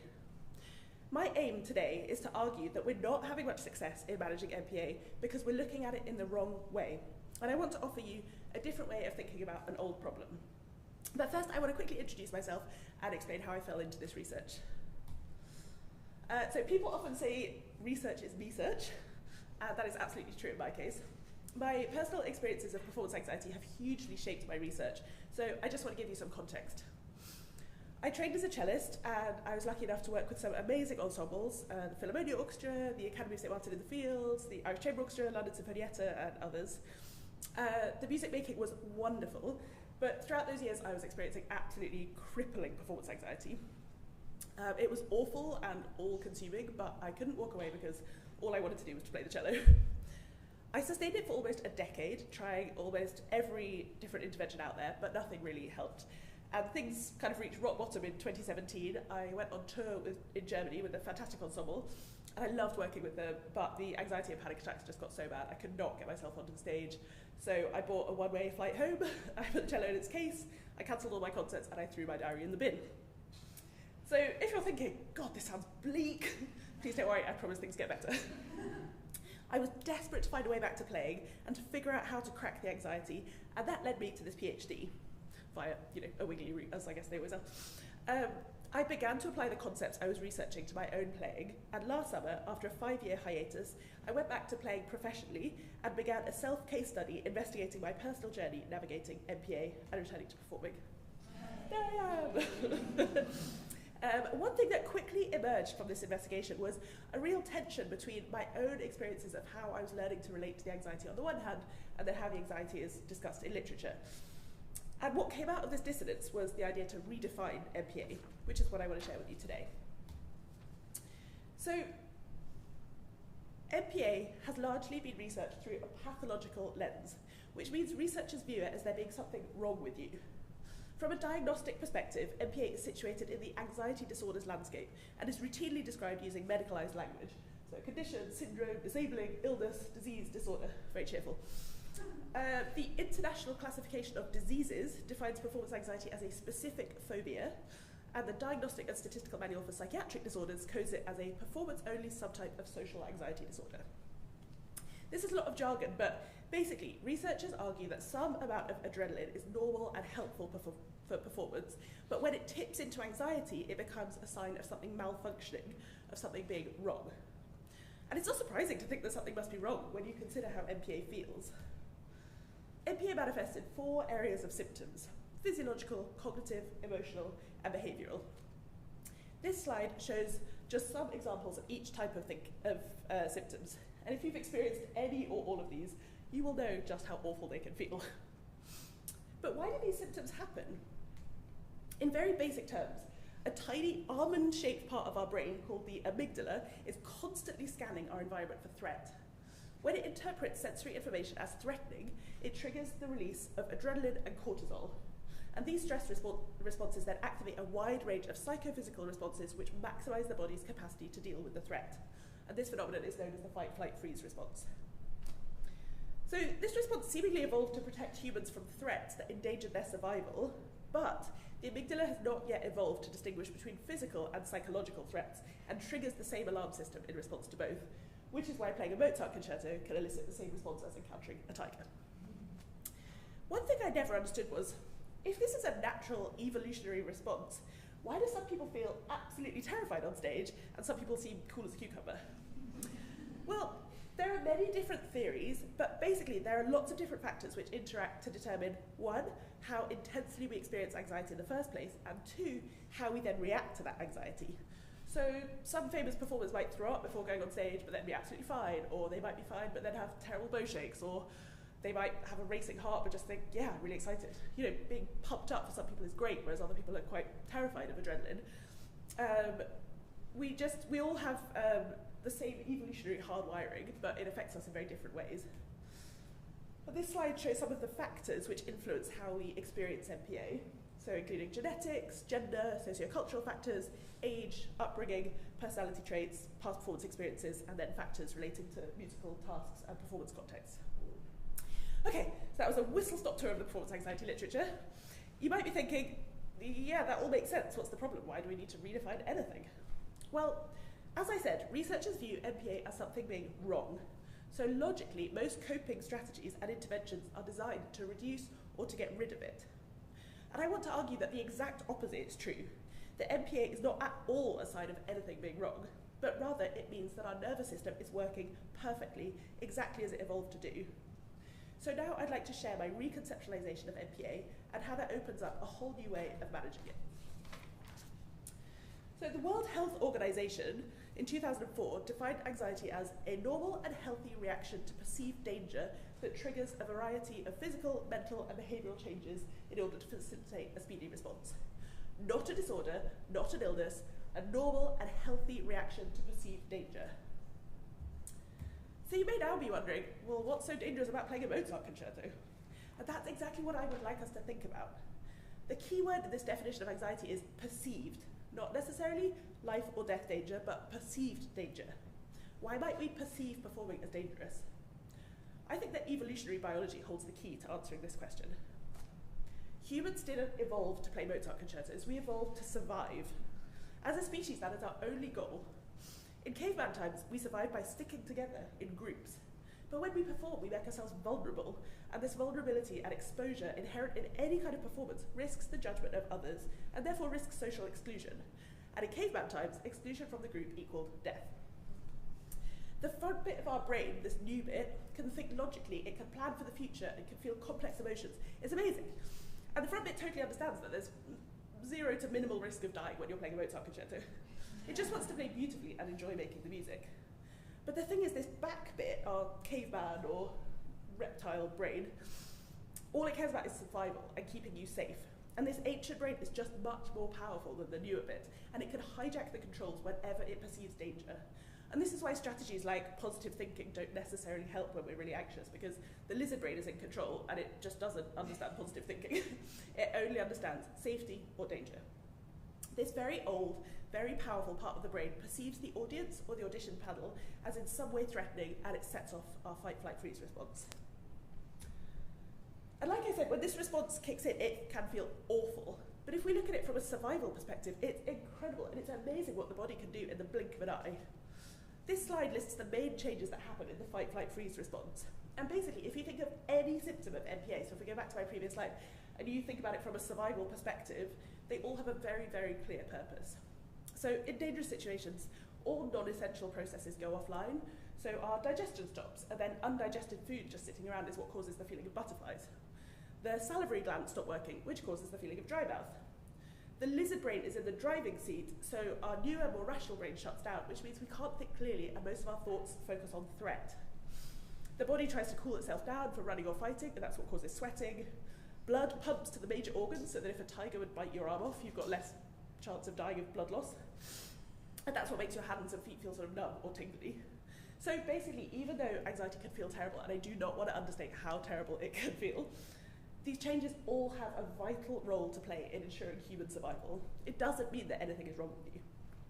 So to sum things up, MPA has long been seen by researchers and musicians alike as the bad guy, as a disorder, as something to get rid of.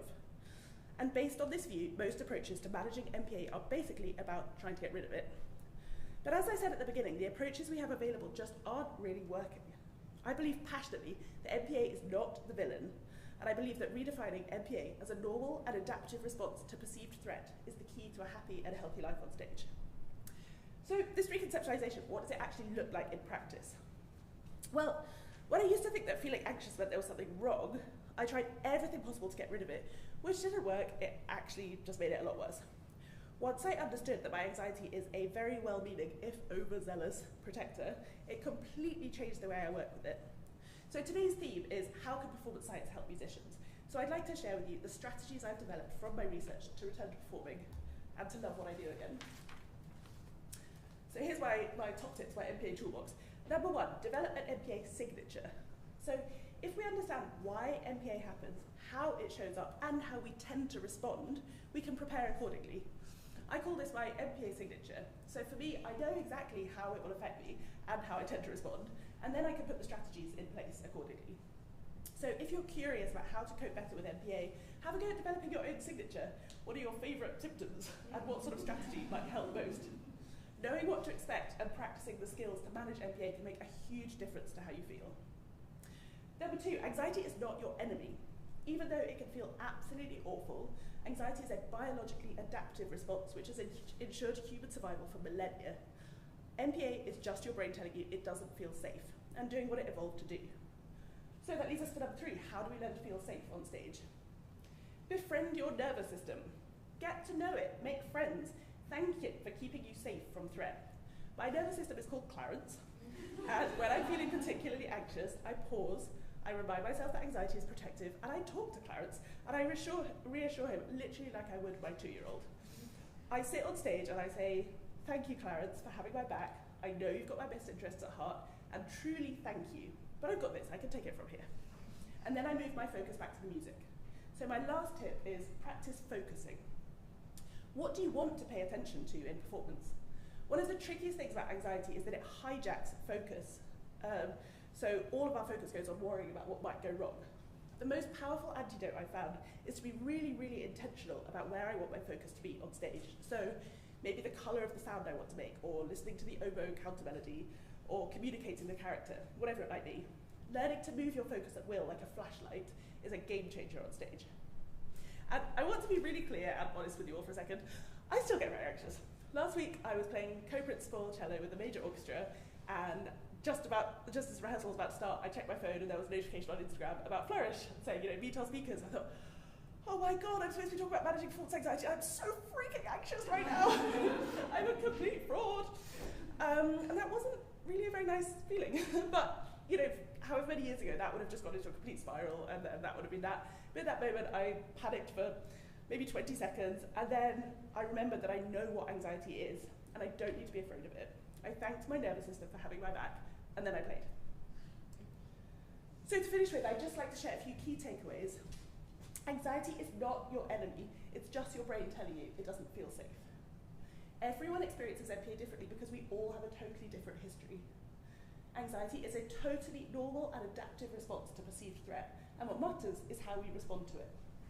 Knowing what to expect and practicing the skills to manage MPA can make a huge difference to how you feel. Redefining MPA and the way I approach it has changed my life, and I sincerely hope that these tips might be helpful for you too. Thank you for your time.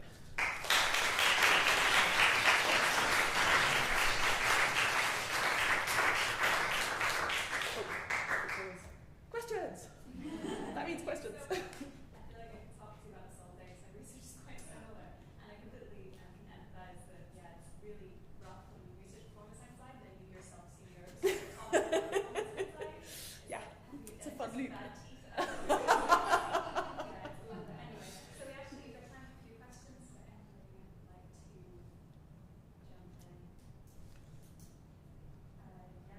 Michelle first, and then Thank you, and I'm sorry that you're ill. It sounds like you're suffering a little. Oh no, yes, Lemsip, cure all. That's really interesting. I just wondered, I think it's fascinating that you're trying this out and finding what works for you. Has anyone else tried it? Have you said to any of your colleagues, try thinking about it in this way, and have they found it helpful? Yeah, I've had really positive feedback so far, so I've run quite a lot of workshops. I'm going down to Wales next week to do some workshops there, one with students there, one with the teachers. I did a workshop at RCM. It quite often has a bit of a different spin because the whole title of my PhD, which I didn't mention today, it was actually looking at how mindfulness training helps with performance anxiety. And so when I started doing the literature review, I was like, right, I'll just quickly define MPA and then I'll crack onto the mindfulness stuff.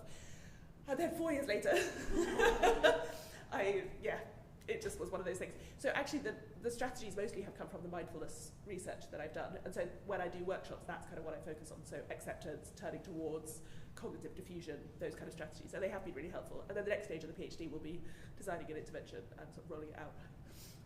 But as a sort of preliminary stage, I've had nice feedback, which is good. So as researchers going through, like, what can we do to sort of like change this stigma around MPA? So I find myself sort of going blue in the face at teachers saying, no, more, but we'll not get rid of this.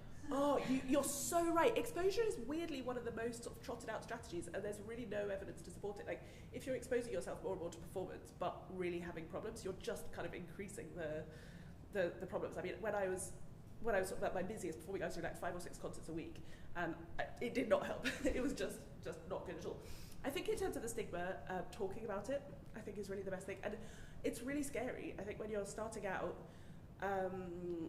either when you're a student or when you're an early freelancer, you know, I think there's this sort of pressure to be bulletproof or resilient or, you know, all of these things. But I found that the more open I am about it, the more I talk to people, I've never had a negative response from anyone. All I get is, oh my God, me too, I thought it was just me. Or, you know, I like before a concert the other day, I was just talking to a couple of colleagues about it, and, you know, said one hadn't played for a year and one had had all kinds of problems when they were much younger. You know, it's so common. Like, all the statistics show us it is so common. And it can feel really scary to sort of take the leap of faith and try that out in a context, but yeah, if you look at any orchestra, like, a lot of people will either be struggling right at that moment or will have struggled at some point. And I think just having the courage to sort of put yourself out there, for me, has been really helpful. But I know it's really hard when you're still studying. And I studied at the Royal Academy, and I said I was really, really struggling with nerves, and the response was basically, this is a place for performance, and if you can't perform, then kind of why you, I mean, basically. And it was really, that was really, really hard. I've had to find my own way through, but now I'm not going to let anyone say that there's something wrong with you if you're anxious, and I will, like, this is the hill I will die on. So. It's very frustrating hearing people got advice like that, isn't it? It's just, anyway, I'm not going to go. Yeah, that's a whole other thing. I think there was a question from someone. I just wanted to ask that this strategy that you're talking about, is it for acceptance therapy and mindfulness acceptance? Absolutely, yeah. I would say one of the sort of central tenets of mindfulness practice is turning towards difficult experiences.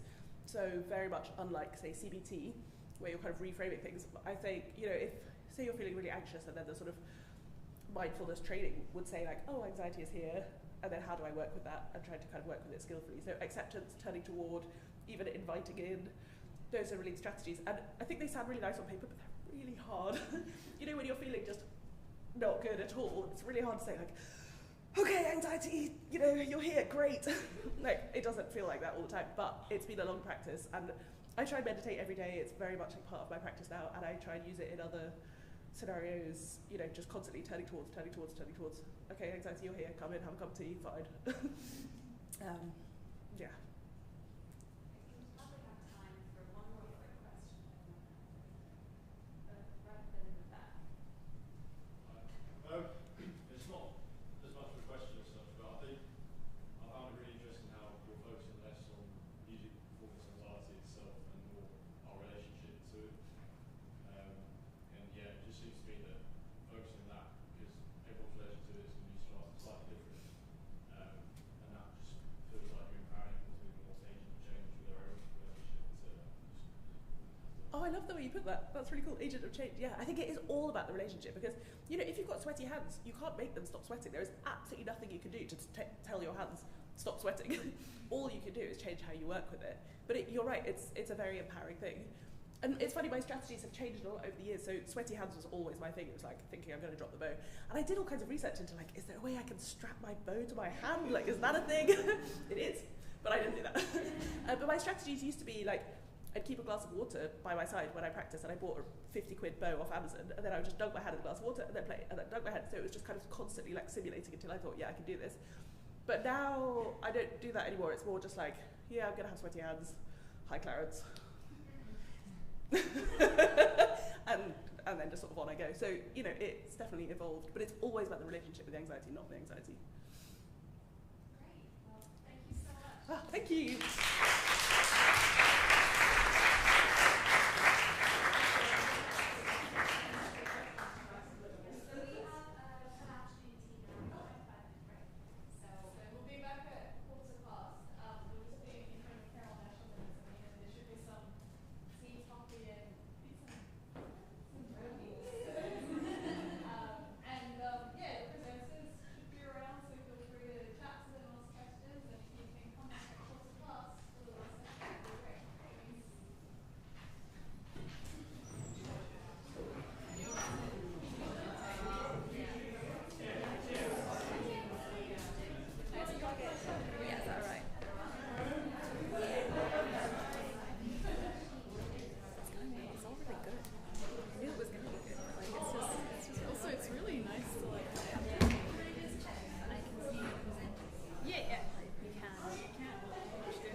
Maybe a couple more. Yeah, maybe a couple more.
I'm just writing quickly what I'm going to say. Just say something stupid. I know what our project is about. Just say something dumb. Is it charged enough? Yeah. Last stage, the 25th. I can still. Yeah. So, I guess we just have to make that. Maybe I'll you go first. Good afternoon, everyone. So I think we'll get started. So thank you all so much for coming. We've already had a few sessions of really interesting and really awesome talks, and we are excited to come to the last session of our launch event. But just before we get started, seeing that at this time we normally have the weekly research forum at RNCM, and I think there's some staff members and members of the research community who have just joined us. So we wanted to take 5 minutes to briefly introduce what this whole Flourish thing is about. So my name is Akiho, and I'm doing my PhD here at RNCM. And I am originally a pianist. So I started playing piano when I was about 7. And I'm from Sydney, and I studied piano for many years at the Sydney Conservatorium since I was a teenager. And maybe some of you can relate to this, but for a long time, I loved piano, and my dream was to be a concert pianist, to make a living out of performing and all of that. But I think as I got older and I got went further down this musical path, I found that it's really hard being a musician. You can get injured, you can get nervous, you can feel like you're constantly not good enough. It's so competitive, and you work really hard, and you can't, you don't even know if you can make a living out of it. It's just really hard, but it's also like something I loved, and so it was this conflict I had. I love music, but also it's also a lot of suffering.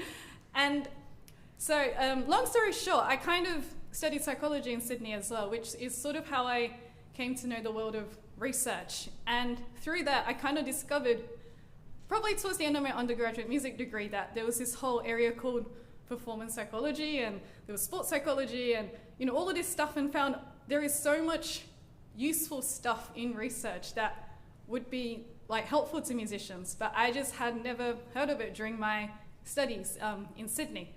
And that's kind of how I ended up where I am today, doing a PhD on effective practice and performance preparation.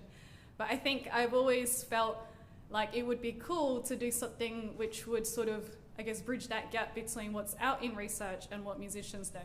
And it's also been very cool being here at RNCM in England, because I think there's a lot of cool things being done at institutions like RNCM.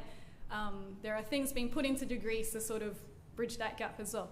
But I think we wanted to do something which would make this research knowledge accessible to musicians and music students. And that's what the starting point of this project was. And so now I'll hand over to my collaborator Claire, who will tell you a little bit about exactly what we're trying to achieve with this project. Hello, I'm Claire, for those of you that haven't met me yet, sorry. I'm also a PhD student. I'm based at the Royal Conservatoire of Scotland. It's lovely to be down here in Manchester. Sorry for bringing the bad weather with me. So basically what we're planning on doing as part of this project is really twofold. First up, we're trying to create a network of researchers in the field of performance science. It's not the biggest field in the world. It's certainly not in the UK, it's not enormous. But it's nice just to get people together in both an online and also physical space, as evidenced by the fact that so many people are here today. And it's really nice just to get people together in the same room, be that in person or virtual, and just collaborate and share and just talk about the work that is being done. I think definitely getting people's heads together is the best way to grow our field and inform our own practice. So that's one element of it. The other element of it is we're currently in the process of building an online presence on Twitter, on Instagram, probably go on to TikTok as well at some point. We're not on TikTok yet, it scares me. I don't know how it works. Basically, the idea is that we are going to find evidence-based findings. We're going to go to the journals, go to the conferences, find the research that is being done, and we're going to make it digestible, we're going to make it accessible, and we're going to get it onto the platforms that musicians actually use. There's really great stuff in terms of research translations happening in other fields, mainly in medicine and healthcare, and we really want to bring that idea of translating research to make it accessible to musicians, because the research is being done. I had a very similar experience to Akiho, where I struggled with so many things during my undergraduate training in classical singing, and then I got to being a bit older towards the end of my degree, and I was like, wait a minute, people are actually really researching this, and I just had no idea, and I didn't know how to help myself, and it really did damage my relationship with my own musicality to the degree where I don't sing anymore. I'm not trying to get any pity points, but it is difficult, and obviously, if we think there's so much more that can be done, and we're intending on doing it just by making these findings more accessible. So, follow us on Instagram or Twitter. Yeah, and if you're a researcher interested in this field or working this field and want to get involved, so as we said, we have this research network that is still quite new but is growing, and we plan to sort of organize semi-regular, online meetups where we can discuss, what we're doing, the challenges of doing research and being a PhD student, but also talk about, how can we get this research out there, etc. So if you're interested, please do visit our website or email us to join the list. And if you're a musician or a music student in the room interested in learning about this stuff, as Claire said, we're planning to produce some content in the future, so do give us a follow on Instagram. I think that's it for the plugin. Yeah. So, great. So we're just going to kick off the second. Oh wait, are you getting the? We're just going to kick off the third part of our afternoon, actually. And so first up, we have E. I'm just going to get my notes. And so E's going to be talking to us about practical strategies for music performance anxiety in students. And she's coming to us from the Reed School of Music in Edinburgh, and we're doing her PhD. And prior to that, she was doing a Master's in Music Education at University College London. So passing over to you.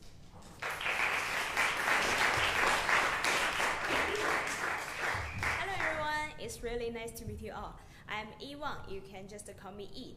I'm a PhD student from the University of Edinburgh.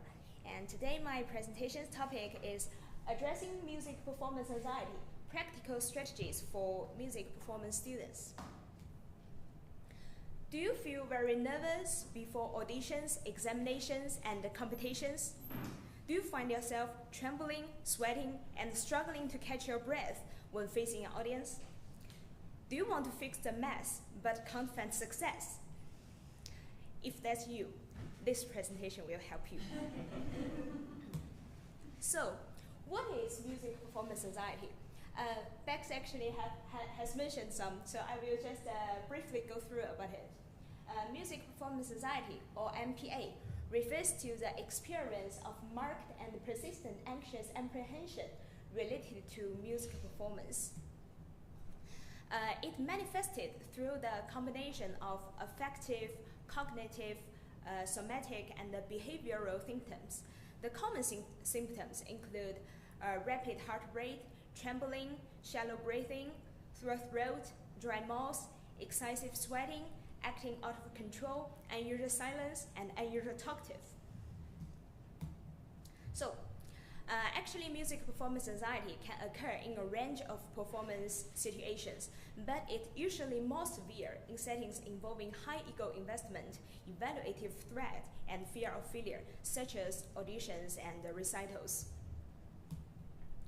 So what does MPA influence us? Actually, MPA is not always a bad thing. A moderate anxiety level, of anxiety arousal actually can increase our adrenaline level, so providing vitality to our performance.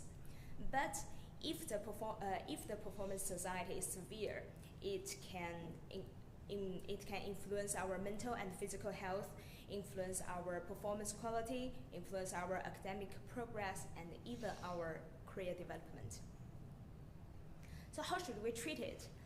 Actually, currently, psychologists and musicians have found some various types of music performance anxiety treatments, such as cognitive behavioral therapy, acceptance and commitment therapy, the psychodynamic therapy, the pharmacotherapy, and multimodal therapy.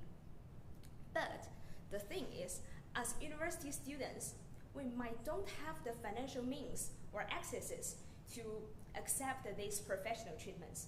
We don't want to spend £200 for one consultation and start from 10 sections, right? So as students, what should we do? This would be the core of this presentation, the strategies that can be easily applied in the higher education context to help students cope with MPA. I would like to introduce three different evidence-based coping strategies that can be used 1 week before your performance, 3 days before your performance, and right before your performance, respectively. 1 week before your performance, the strategy you can use is the pre-performance routine. The pre-performance routine means you design a pre-performance routine that is suitable for yourself, and you rehearse it every time before you practice your music. Study has found that the pre-performance routine can help performers to view a performance just as another normal action that they have done before. It can also convince the performer that they are ready to perform. If you don't know how to design your pre-performance routine, please refer to this sheet. There are 4 very important elements should be included in your pre-performance routine: the thought element, behavioral element, breathing element, and the trigger or activation word or phrase. The first one, thought element. In it, you need to write down what do you think about before you are about to perform. That helps you to perform well. For example, it can be the opening bar of your performance, or it can be the theme of your performance. Once you decided one, you just write it down to the space. And then to think about what action will you take after you thought that will let you know you are ready to begin. For example, you can just nod your head, or you can just sit upright. Then once you have completed your behavior above, what type of breath you would like to take, which can let you know you are ready to perform. You can have a deep breath, like, or you can have a shallow breath. It depends on you, which one you prefer. Just decide one and write it down. Then, what word or phrase gets you activated to perform immediately? For example, you can say, let's go, or I can do it. Just find one suitable for yourself. Once you designed your own pre-performance routine, just rehearse it every time before your practice. This is the first strategy. Now let's move on to the second one. 3 days before your performance, the strategy you can try is the contrived performance situation. The contrived performance situation means make rehearsals like the actual event. It's similar to the mock recital and mock audition. You just ask your tutor, your accompanists, or your classmates, you come together to do a physical rehearsal. And in that rehearsal, just one student perform on the stage and the rest of them to act as judges or audiences. Study has found that the contrived performance situation can help the students alleviate music performance anxiety from 3 ways. Firstly, it can moderately stimulate performance anxious feelings, so the performers can have a chance to learn how to manage music performance anxiety in a relatively safe environment. Then, it can help performers to understand what might happen in the actual performance event, so to alleviate their fear of unknown. Thirdly, if the performer invited their tutor or accompanists to the contrived performance situation, they might provide them some professional feedbacks, so the performer can use those professional feedbacks to improve their performance skills and make them feel more confident for the improved performance. But third point is not suitable for every student. As someone may think, oh, they're just 3 days before my performance. I don't have time to practice all the feedback I get. If that applies to you, you can just easily remove the feedback section from your contrived performance situation. Then that will be fine. That's the second strategy. Now let's move on to the final one, expressive writing. If you don't have too much time, you just need to practice now, this afternoon. So what you can try is the expressive writing. The expressive writing means you spend around 10 minutes to right before your performance to write down your feelings and your thoughts about your upcoming performances. It sounds quite simple, but actually studies have proved the efficacy of this strategy. The Tang and Ren 2020, they randomly divided 35 piano students into expressive writing group and the control group. The students who were in the expressive writing group were asked to use about 10 minutes to write down about their feelings and thoughts about their upcoming performance, while the students in the control group were asked to write down something unrelated to their performance. Then the study results shown that students in the expressive writing group significantly improved their performance quality, also reduced their MPA. While the students in the control group experienced no obvious changes. More interestingly, this study also found that students who experienced a higher level of anxiety even benefited more for the expressive writing intervention. So if you think, oh, you have a relatively high anxiety level, you can try this method. You might get unexpected good results. Here are some tips to use this strategy. Firstly, please write just before your performance, which means if you write a half day or 1 day before your performance, it will be not that useful. Secondly, the content should be your feelings and thoughts about your upcoming performances. As it's shown in the study, if you write unrelated topic, it will be not that helpful. Thirdly, please write in detail, as the emotional expression and the narrative structure are the two key factors that make sure the efficacy of the expressive writing invention. So please write in detail. And to summarize, this presentation introduced the 3 MPA coping strategies. The first one is the pre-performance routine, which you can use 1 week before your performance. The second one is the contrived performance situation, which you can use 3 days before your performance. Then the final one is expressive writing. You can use right before your performance. That's the end of the presentation. Thank you so much for your interest and attention. Any questions?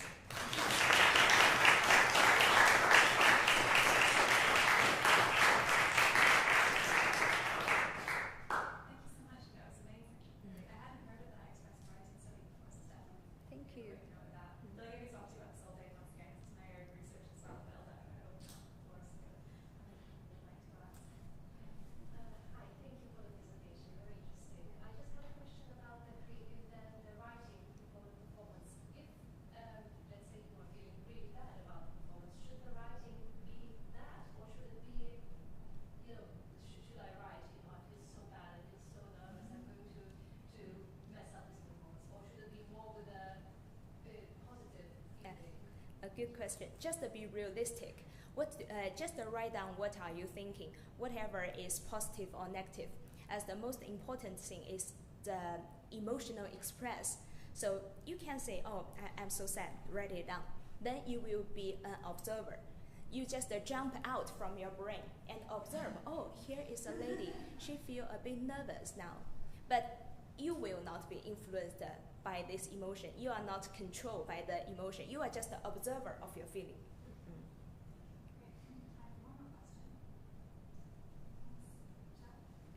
Thank you very much. It's really nice that you've taken the existing literature and made it into something very concrete and practical. I mean, mine is sort of maybe a naive question, but have you tried it, or has anyone you know tried it to actually do this method and to use it over a long period? Yeah, I do personally tried it. Actually, actually, before this presentation, I just tried the expressive writing. It worked.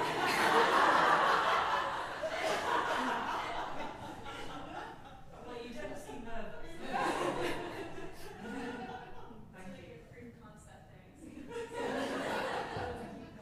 Thank you so much.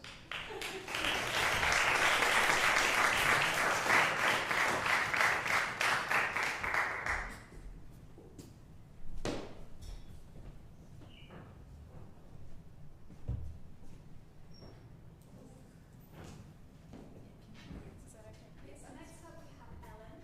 Ellen is originally a cellist, I believe. And she completed her Master of Science in Performance Science at the Royal College of Music and currently she's a PhD student here. And her research is in Alexander technique, which she's also a practitioner. Today she's going to talk to us about posture. So very interesting. Over to you. Thanks very much. Okay, so thank you for the introduction. I don't really have to introduce myself, but I would like to just say thank you to Akiho and Claire for bringing everybody together to be able to share on all these topics that for each of us are really important, and it's really nice to be able to share those with other people. And so my presentation is going to be exploring a more constructive approach to understanding and working with musicians' posture. So, musicians think posture is important, right? And that increased focus needs to be given to correcting posture in their education, a call that is repeated across musicians' health and wellbeing literature. In a UK survey of instrumental teachers, which was Naomi's PhD research, but she's not here anymore, unfortunately, 75% of teachers reported adapting their students' posture, even although educational resources do not necessarily describe good posture. Musicians care about posture because of its perceived implications for health. Posture is considered a risk factor for musicians' injuries and is implicated in the etiology of playing-related pain and musculoskeletal disorders. The graphic that you see on the side is from Roosevelt's research, kind of listing all the different elements that go into musicians' injuries, and posture and biomechanics, which I would argue, or I will argue, are more related than this model would lead us to believe, but it's very much part of that kind of spread of risk factors for musicians' injuries. The asymmetrical nature of some instrumental playing positions, such as the violin, has been shown to have a lasting influence on musicians' posture away from the instrument. And playing instruments that require use of the arms in elevated frontal positions, which is most of them, is associated with higher prevalence of PRMTs. There is a significant body of musicians' health and well-being research dedicated to posture, often with a focus on describing and quantifying common postural faults, such as forward head position, thoracic kyphosis, a slumped position, or lumbar lordosis, which is an excessive extended position. However, despite all of these studies attempting to assess musicians' posture, a recent review found it difficult to define from this body of research what posture while playing or singing should actually be. Blanco Pinheiro et al. Offer a definition of good playing posture, the core of which is the maintenance of the head, neck, and spine along the vertical axis. Their definition is in line with typical posture advice found online. According to this type of advice, good posture is always vertical alignment, the plumb line model. Good posture is symmetry, even shoulders, hips, knees, and feet. And good posture is effortful. Pull in your abdominal muscles, engage your core, hold your body in the right way. But how does this type of advice fit with the functional needs of playing or singing? If you are a singer or a wind instrumentalist, do you want to pull in your abdomen and interfere with your breathing? How do you maintain symmetry playing an asymmetrical instrument like the violin, or the cello, or the flute, or the guitar?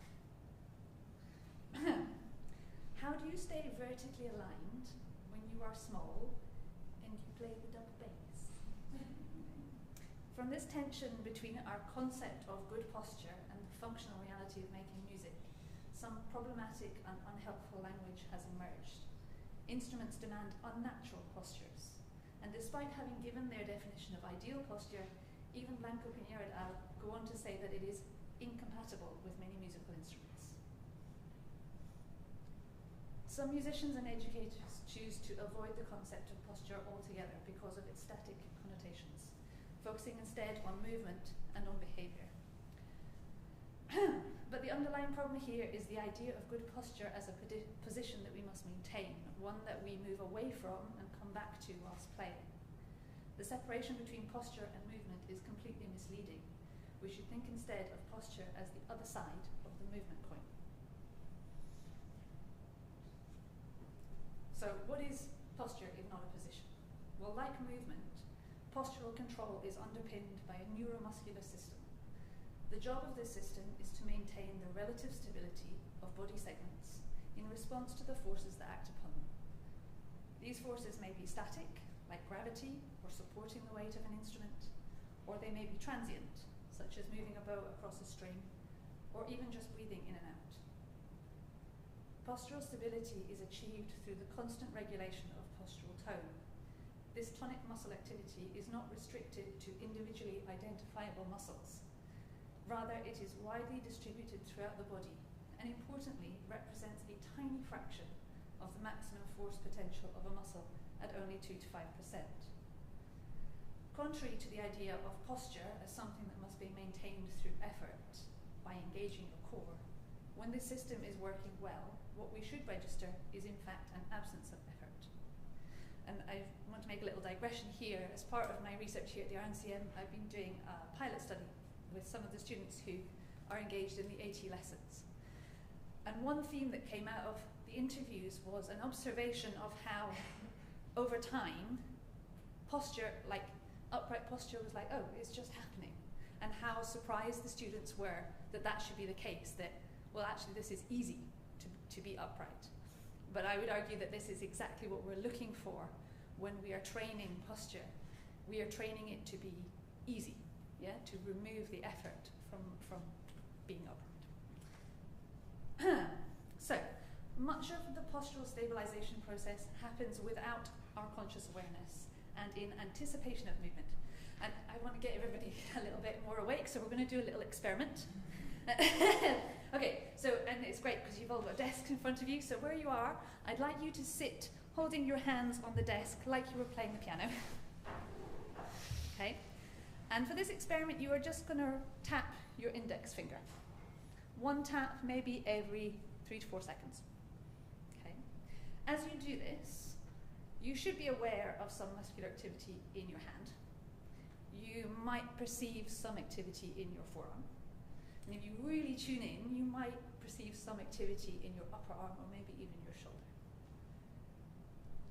Whether you're aware of it or not, just prior to the movement of your finger, there is a burst of muscular activity all along the kinetic chain connecting your hand to your torso, providing the necessary stability for your finger movement. So these graphs are from research by Caroni and Cavallari, and they show very clearly that at the moment of the finger tap, which is represented by the line at point 0, prior to that, there is an activation in your biceps, triceps, deltoids, and trapezius muscles. And that activation or deactivation, depending on the orientation of your arm, is the muscle activity that stabilizes your hand, your arm, your hand, and your finger for movement.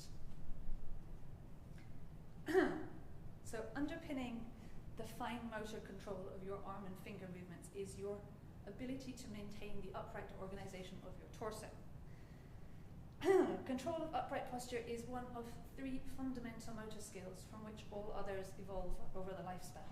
Without this postural control, many of the complex and skilled movements required in instrumental playing would be difficult, if not impossible to achieve.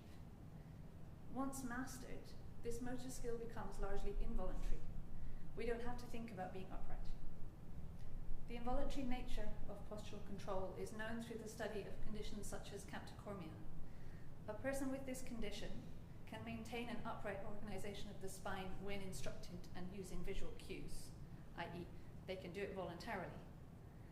But when asked to perform a dual task, such as mental arithmetic, they cannot maintain it and involuntarily move to a forward flexed position. Okay, so they lose the innate way of being able to maintain themselves upright. Postural control of the torso must take into account the actions of all parts of the body, since the torso links the 4 limbs and heads into a single functioning unit. By torso we mean neck, trunk and hips.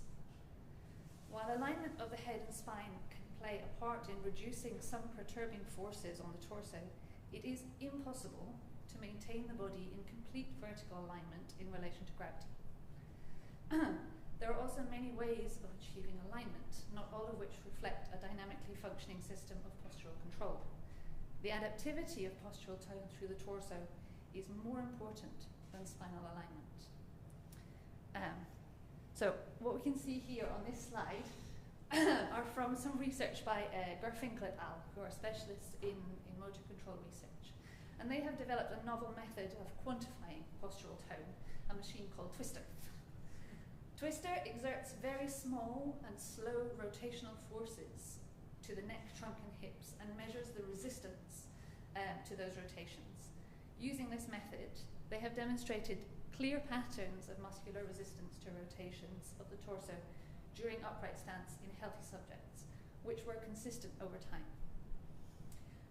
Going back to the research with camptocormia patients, St. George et al. Found significantly higher levels of resistance in their participant compared to a matched control, which is consistent with the need for increased voluntary effort to maintain their upright organization. Now we come to my area of interest. The Alexander technique is a practice concerned with, in part, with improving dynamic postural control. And in research comparing trained AT teachers with matched healthy controls, Cacciatore et al. Found that AT teachers were able to modulate their resistance to rotation in ways that control participants could not. These findings were interpreted as lower levels of axial stiffness in the AT teachers, so that's lower levels of stiffness in the trunk. And participants with lower back pain who underwent a short-term AT intervention also reduced their trunk and hip stiffness. These findings are important as they challenge the dominant narrative that good posture requires voluntary effort. Postural control is not an easy thing to work on, and direct attempts to influence posture can backfire. There is a whole industry of wearable biofeedback devices emerging to help us improve posture. These include, you might have seen them on Facebook or Instagram, shoulder straps to keep your shoulders back and down, small boxes that you put on the back of your neck that every time you slump, they give you an electric shock. These exist. Yeah. However, in Bear et al.'s research, yes, the participant was able to maintain a longer neck, but he performed less well on the game. So he was doing a computer game. And this finding, the researchers attributed to posture biofeedback increasing cognitive load at a cost to performance quality. Bear et al. Suggests that using intrinsic proprioceptive feedback to regulate posture is more economical and does not come with additional attentional costs. They highlight the potential for embodied disciplines such as AT and Tai Chi, which incorporate elements of mindfulness training along with practice attending to body positions and muscle tensions and activity to enhance responsiveness to intrinsic postural feedback. In an investigation inspired by her practice teaching AT to musicians, Alison Lorem, who is a violinist and AT teacher at the Birmingham Conservatoire, conducted research with violinists to establish whether her observations of common patterns of movement and postural control in the music students that she works with could be measured and altered using strategies from AT.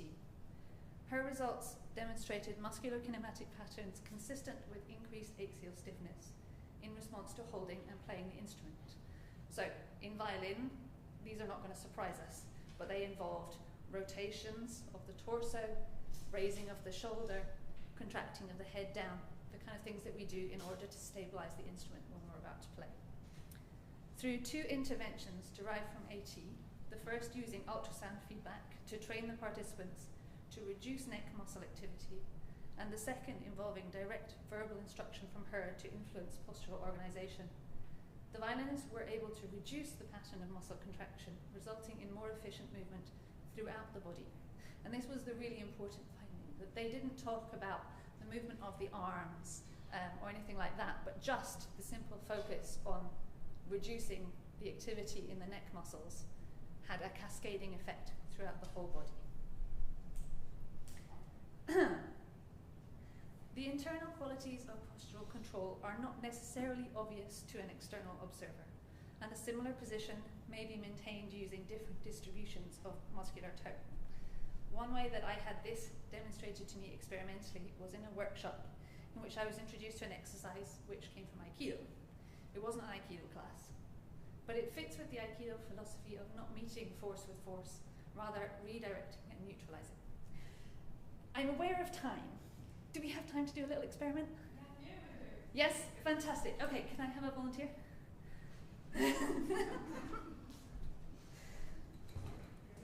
Okay, I'm going to get you all to do this with each other in a second, but I'm going to demonstrate first. I think I'm going to get you to do it to me. Okay, first, and then you can do it to someone else. Okay, so the arm. I would like you to bend my arm. Yeah? It bends, yeah? I have an elbow, and it bends. Okay, so now I'm going to use all my muscular effort that I possibly can to resist you bending my arm.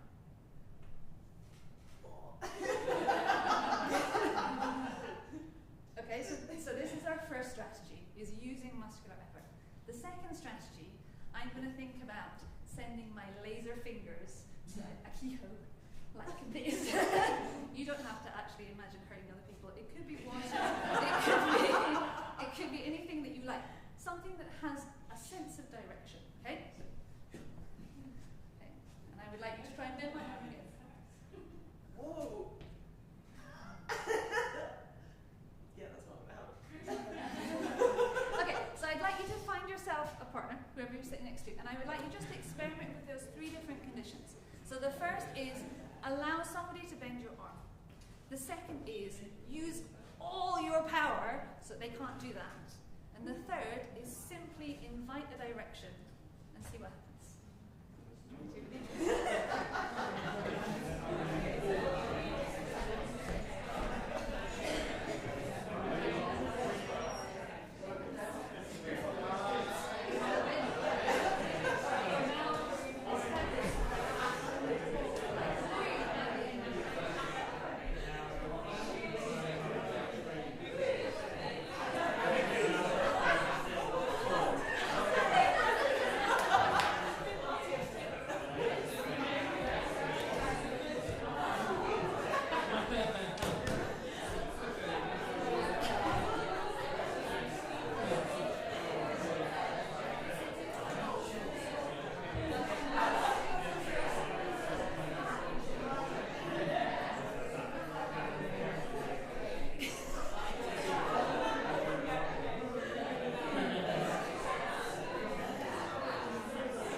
Okay, I hate to interrupt the party, you're all having so much fun. Okay. So, I mean, that experiment actually worked a lot better than I thought it would, which is yes. Because it was a long time ago that I did that. So that's really nice that other people are having a similar experience to me. For me, what that little exercise demonstrates is that in order to resist force or to redirect force through your system, you don't need to use effort. That direction can be a really, really powerful way of organizing yourself.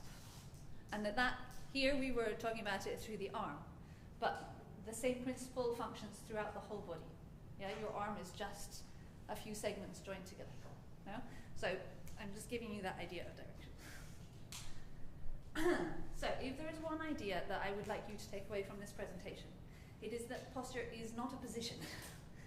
Posture accompanies movement, and we are always in movement, especially when making music. Good posture is adaptive, and allowing movement is better than becoming rigid. Good posture is automatic. This makes it really challenging to work with, but it can be influenced by developing our awareness and paying attention to intrinsic proprioceptive feedback, and applying indirect strategies, like we've just experimented with, such as spatial directions, can have a really powerful influence over postural organization. And good posture reduces effort. In your musical practice, look for ease, especially in the torso.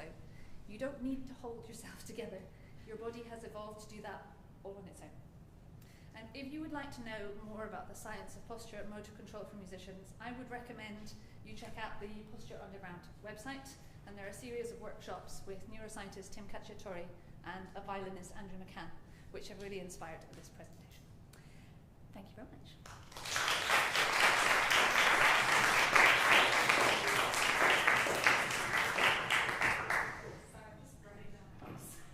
And I'm in time. Yes! I was like really conscious of not slouching that entire time, but I feel like I was probably, I think I was very much holding myself and I was like catching myself. Then you're like, I can let go of that, and actually I haven't fallen on the floor. I can ask questions as well. Yeah, it's like, because obviously my training is singing, it's like posture is so much of singing. And I think like, a lot of the narratives I was always taught about posture is very, it always felt very static to me. It felt like you have to hold yourself in this position. And I actually found oftentimes, was sort of be told like, chest up, shoulders back, and I actually found it often be sort of counterintuitive to me actually being connected to my core producing a good sound, but I just did it because that was what we were trained to do. But and that's not really a question anyway, but it's just really interesting when you talk about that because I've never conceptualized posture as something fluid before. Very rigid to me, but it's really fascinating. Thank you so much. Well, for me, that's such an important thing because I think that idea of posture is instilled in us from a really young age. That up we go, and I notice it when I teach a lot of young children and I teach them the cello. Now, and you get a 5-year-old and some of them are beautifully organized. You don't need to say a single word. Some of them are like this, and you're like, your arms don't work. Help! What do I do? But as soon as you say to a child, sit up straight, they go stiff as a pole, and their arms don't work either. So finding ways of communicating that idea of, okay, so posture is, it's a response. It's like how you organize yourself so that you can still move and you can still do the things that you need to do. And in order to do anything musical or anything movement related, you've got to be able to move. No? As soon as you introduce some kind of stiffness into your system, you've reduced your capacity for movement. And therefore, you've reduced your capacity to do the thing that you want to do with your instrument. And it's really challenging to work with. It's really challenging to change postural behavior, but it is possible.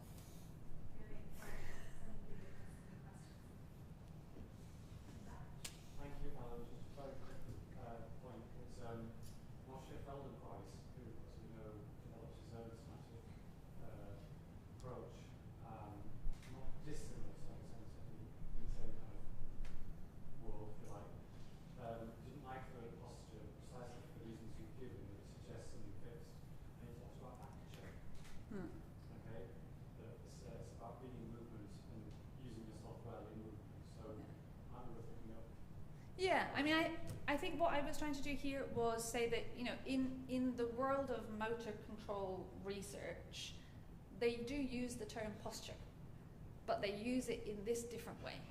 No? So they're really trying to, we're not entirely sure where the idea of posture as a static position actually came from, because on one of the slides there was a quote from Charles Sherrington from 1906. He was one of the very first people, the very first scientists to study neuromuscular control. And he recognized in 1906 that posture and movement are the same thing. No? But somehow, in our culture, we got this idea that posture is something static and something rigid.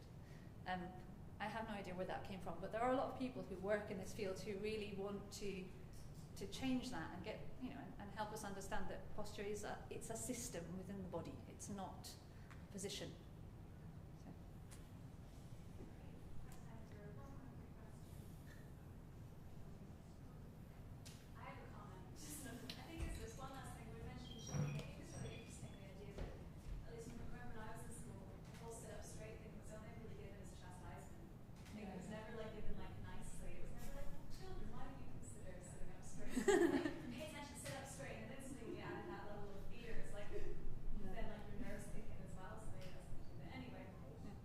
Well, a little strategy I have with my kids is I have my imaginary watering can, and they are flowers. And they have to grow in sunshine. Great, thank you so much.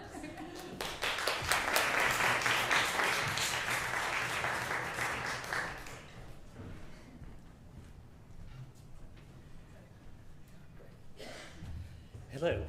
Thank you especially to you two. Do you want to give... Okay. Go ahead.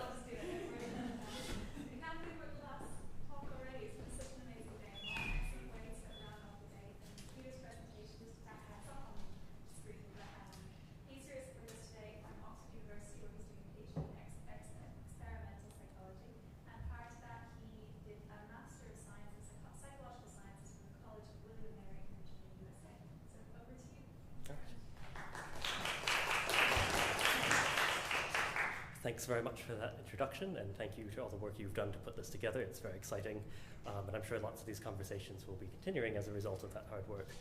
So I'm looking forward to seeing what comes of it. Thank you also to all of you for still being here at the end of the last session. I appreciate that. I guess you've given a little bit about my background, but my music background, I did a diploma in classical flamenco guitar. I was also an organ scholar, and so I work primarily with choirs and organ these days. But my sort of academic qualifications were in psychology and neuroscience with a bit of philosophy and theology thrown in. I looked at sort of mental load and performance, and then moving into more personality motivation psychology, looking at inspiration and creativity. And now my research broadly looks at creativity, aesthetics, and the arts, particularly in music.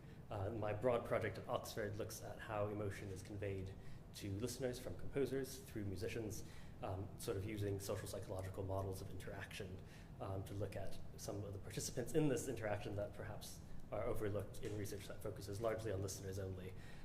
So what I'm talking about today is sort of related to that, but it focuses on the ensembles and how musicians are sort of engaging as social entities rather than just individuals within a group.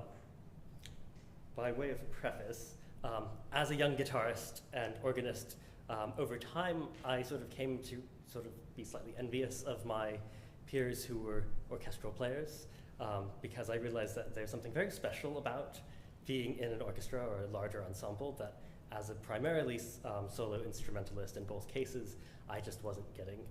So that's really how I got into chamber music, but that's another story. But they just seemed to be having so much more fun and enjoying it, and they had a certain community and camaraderie that it seemed like the people in the solo divisions didn't quite have. As a psychological scientist later on, I sort of realized that these things have labels that I can study, and so these aspects are things like shared intentionality, which is this idea of sharing psychological states enables our collaborative behaviors. So having the sense of doing the same thing together is an actual state of being. Flow, I think, is fairly popularized now, but it's originally studied as an individual state that has recently been looked at in a more group setting. The idea that we can have optimal momentary experiences of being totally focused or absorbed in a specific activity. For us, it would be playing music. And that the idea that a whole group of people might be sharing that same specific focus is a fairly new and exciting idea. And then perhaps most popular in modern parlance is the idea of chemistry. We think of interpersonal chemistry and relationships, but it's also this feeling of intense connection, a palpable spark that we might have in an ensemble. And so these things work together and are characteristic of what we might call an interaction ritual, this close intersubjective contact between individuals, which is exactly what we do when we're playing music. This sort of entrainment or this synchrony that we form with other musicians and performers when we're in ensemble settings can lead to what one of the founding fathers of sociology, Durkheim, called collective effervescence in his famous 1912 monograph. It's this idea that emotion can be intensified in a group such that the collective experience is so much greater than that which is individually experienced. And it's that shared intentionality, that group entrainment, that orientation calibration towards the same thing that enables this. So these interaction rituals can be formal rituals, such as wedding rites, that may encompass identities, incorporate spiritual practices. They may be more informal, such as the script of having a meal together, or the idea of going into a restaurant, being seated, ordering. These are also sort of interaction rituals which we might encounter, so sort of expanding that frame to more common things in daily life. But it can also be more dynamic situations, such as playing music together. And then it can also be the combination of all of these. And so this is a historical photo of the Sacred Harp tradition from the American South. It's a form of worship where people sit in a square facing somebody leading a group, and they each are organized by their voice part. And the worship primarily takes the form of singing together. And the experiences of people who have participated in these sort of sacred harp traditions have been typically described as exalting, absorbing, transporting, and transcendent. And these words are particularly interesting to me because they directly correspond to the sorts of things that some motivation personality psychologists have sort of indicated as a potential higher form of well-being that's not very well captured in the standard sort of hedonic or sort of happiness-based well-being sphere, or the eudaimonic or meaningfulness-based sphere. And so by calling for more attention to these areas, and the fact that these sort of musical interaction rituals seem to be tapping into those, it seems like there's a ripe place for more research looking at these aspects. We know that music makes us better, even as solo instrumentalists. We know that it's correlated with subjective well-being, reduced anxiety, unless you have performance anxiety, but that's another thing again.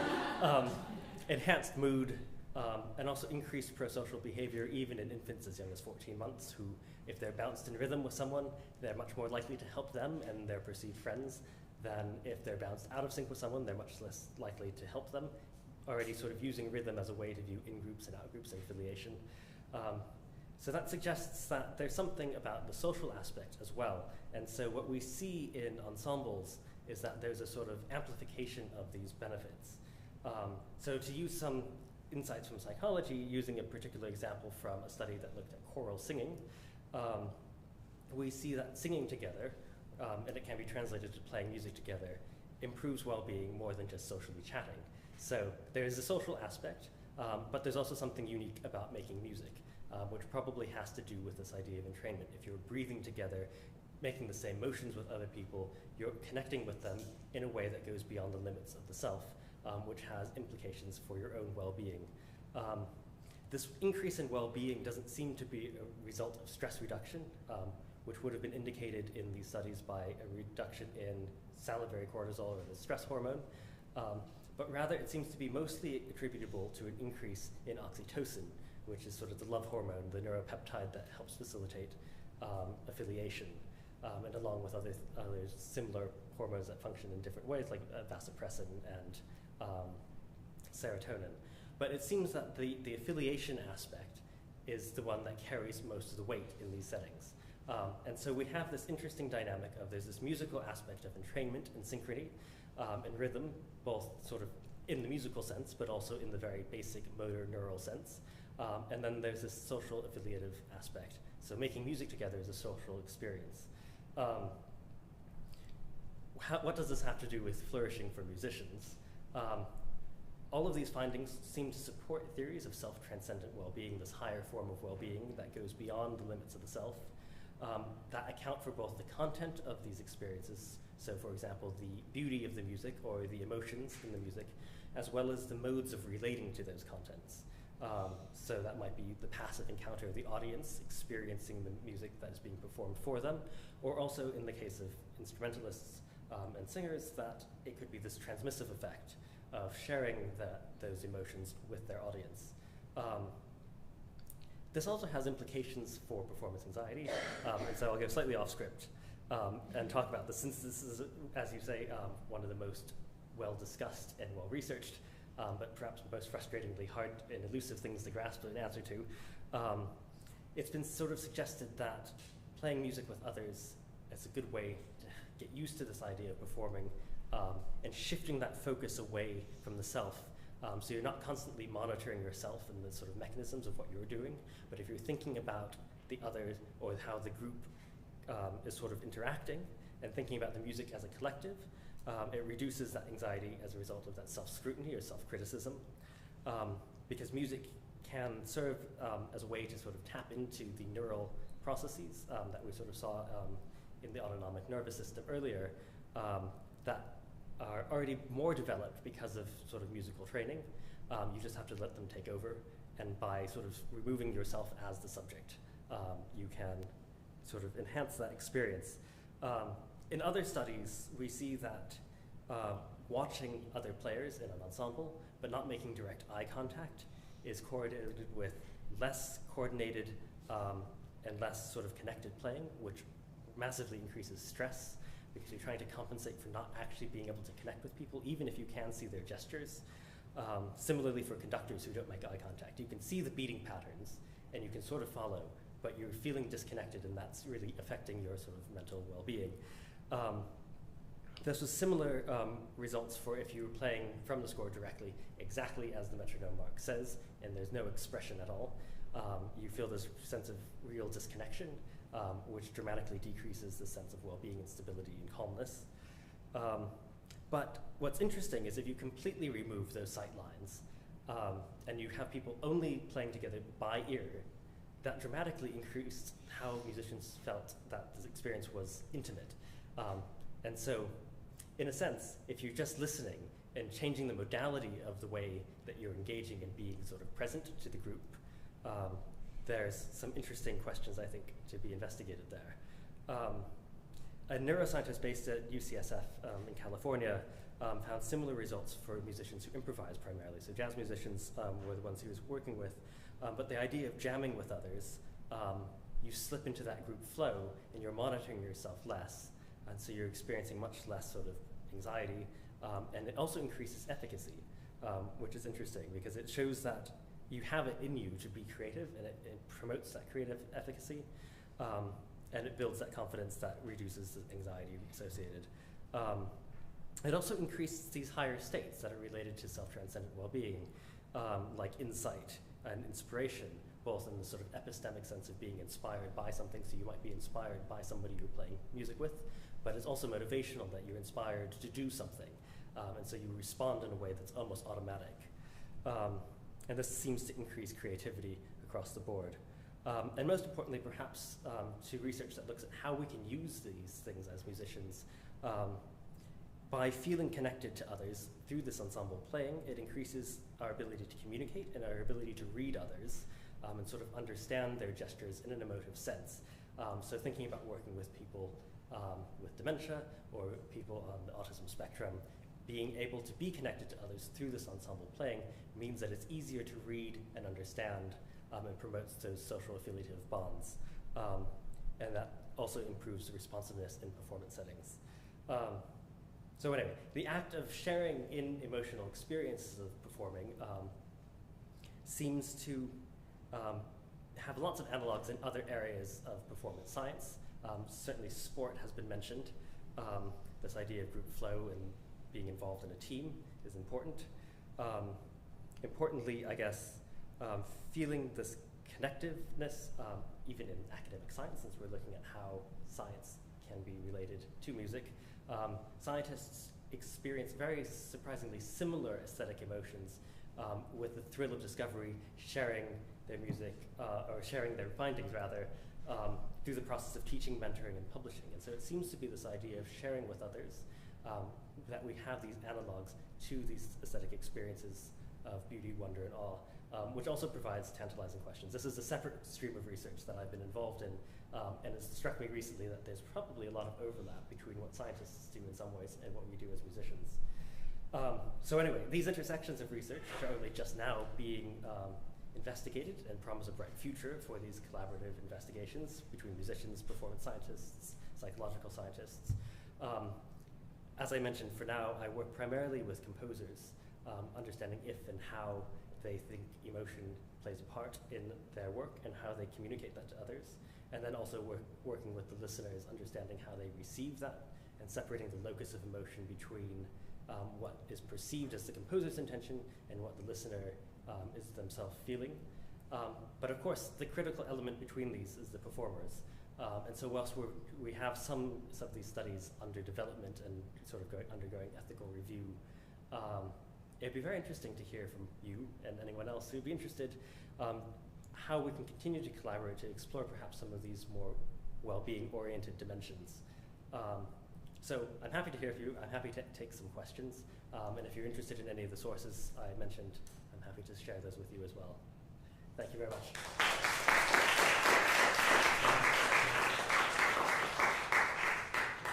Amazing, thank you so much. It was a lovely way to end the day. I feel like you really drew together a lot of the things we were talking about today. So thank you so much.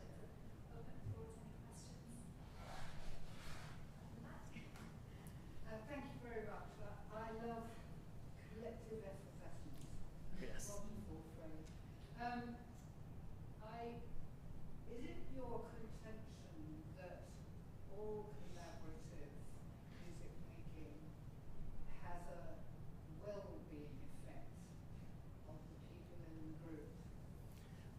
No. My experience, from my personal experience, it doesn't always work that way. No. There has to be that sort of certain amount of shared intentionality, for example. Some of my most frustrating music making experiences have been group ensembles that just do not gel. And so I think that's why that sort of shared intentionality, group orientational calibration, the idea that we're doing something together and that we're sharing this sort of experience both sort of on the phenomenological level, but also that sort of explicit level of putting things together and playing in an expressive way that works off of each other, and sort of it's a process of hearing other people, even as you're producing the music collectively as a group. So there's in order for it to have a well-being effect, there's an element of giveaway. You know, you can't stand in the front yourself all the time. You have to be able to step back and change your position in relation to the others. Otherwise, no, exactly, and I think that's how it. I think that's one of the ways it fits in best with this idea of self-transcendent well-being. Is sort of it has to go beyond the self. There is no self really in this collaborative music-making process. there is an ability to stand back, I would say, rather than no self. Yes, that's probably a better formulation. You are present and you are contributing, but it's about going beyond the sort of insular self. Yeah, exactly. Thank you. Really, really fascinating, and as my colleague just also pointed out, beautiful powerful, gorgeous. I was fascinated by what you referred to as the significance of eye contact, right? And of course, typically, picking up your self-introduction, I would say, so you are even more disadvantaged because your well-being is influenced by the fact that as an organism you tend to not really be able to look at your partners very well, right? But what I'm really fascinated by are the sort of scientific studies that document this and how they work, because it's the interaction between the senses, the visual sense and the oral sense, and that there seems to be a sort of sliding scale of balance. Focusing on one wholly or on the other wholly seems to have a positive effect, whereas a mixture seems to then have a detrimental effect. I'm just fascinated how they actually establish it. I think from the chamber music context, how would someone establish to what degree I'm using my visual sense or my oral sense at any one particular moment? Because of course we're constantly dipping between them, right? Yes, so this particular study was done by Indre Viscontis, who's based at the San Francisco Conservatory and the University of San Francisco. She's a neuroscientist by training, but is also a professional opera singer.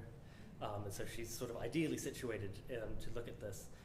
In this study, she and her collaborators sort of gave explicit instructions to the ensembles to perform the piece in this particular way of not making direct sort of eye contact, but sort of being aware of others' gestures. I think in some of them they use sort of eye tracking and other sorts of ways to do motion tracking to look at gesture and movement and see how well in sync they were. And then they also did follow-up interviews. So in the in the study where they were completely unable to see each other, they interviewed them after and said, well, how were you sort of ensuring that you were in sync? What was this experience like? And the performers all talked about how they really had to rely not so much even just on counting individually, but on hearing and feeling that pulse through the group, and sort of, again, shifting from the self to the others and being aware of it through an alternate sort of, through an alternate sensory connection, I think helped enhance that sort of unselfing effect, because it is so foreign, and it sort of forced them to think about and engage with the others in a way they wouldn't normally, which increased the salience of the sort of group cohesion, I think.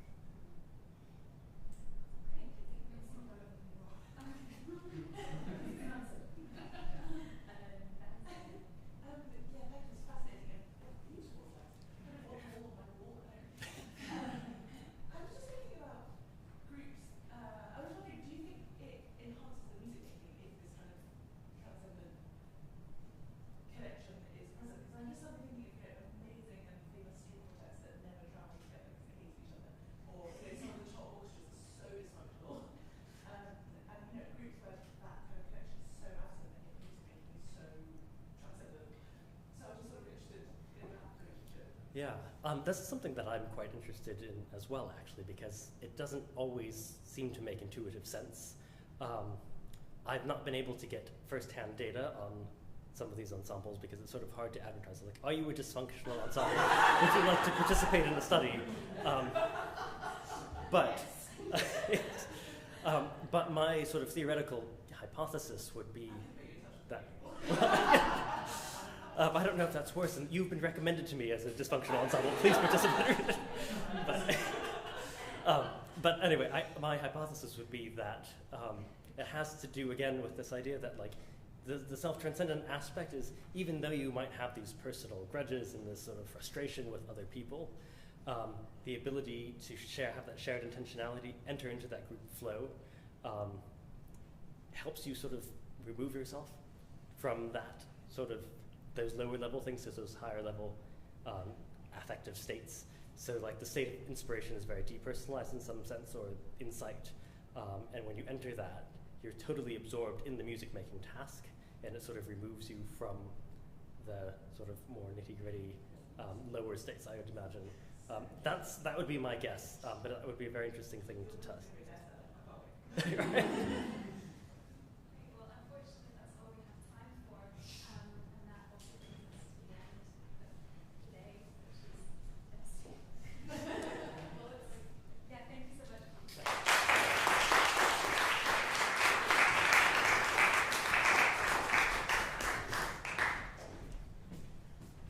Yeah, that's it, folks.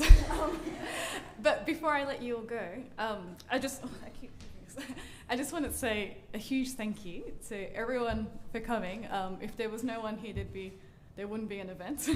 Obviously, huge thank you to everyone who came to present. It was just so wonderful to hear about all your research and all this knowledge out there. And it's just so nice to like meet other people who do this stuff. And also thanks to Michelle, who helped out with a lot of organizing. It's the first time we got a grant or organized an event. And Michelle, I don't think we could have done this without Michelle or Charlotte, who is not here, but she's she helped us a lot with a lot of the admin. So I just want to say a huge thank you to them. And thank you so much all for coming. And please, we'll hopefully have more things in the future. I also just want to briefly say, for those of you who don't know, I had a baby 5 weeks ago, and so the lion's share of all the organisation has really gone to Akiho, without whom this would not have happened. So thank you very much, Akiho, because really she's an absolute legend. Can I just say a massive thank you to you guys, because this has been absolutely brilliant.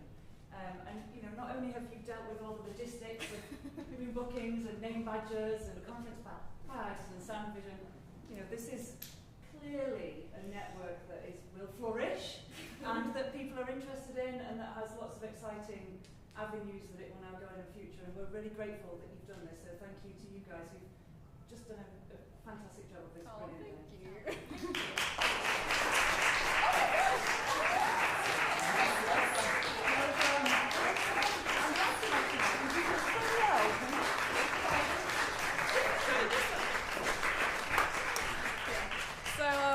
Safe travels to all of you who came all the way to Manchester for this. Thanks so much, and hopefully we'll see you.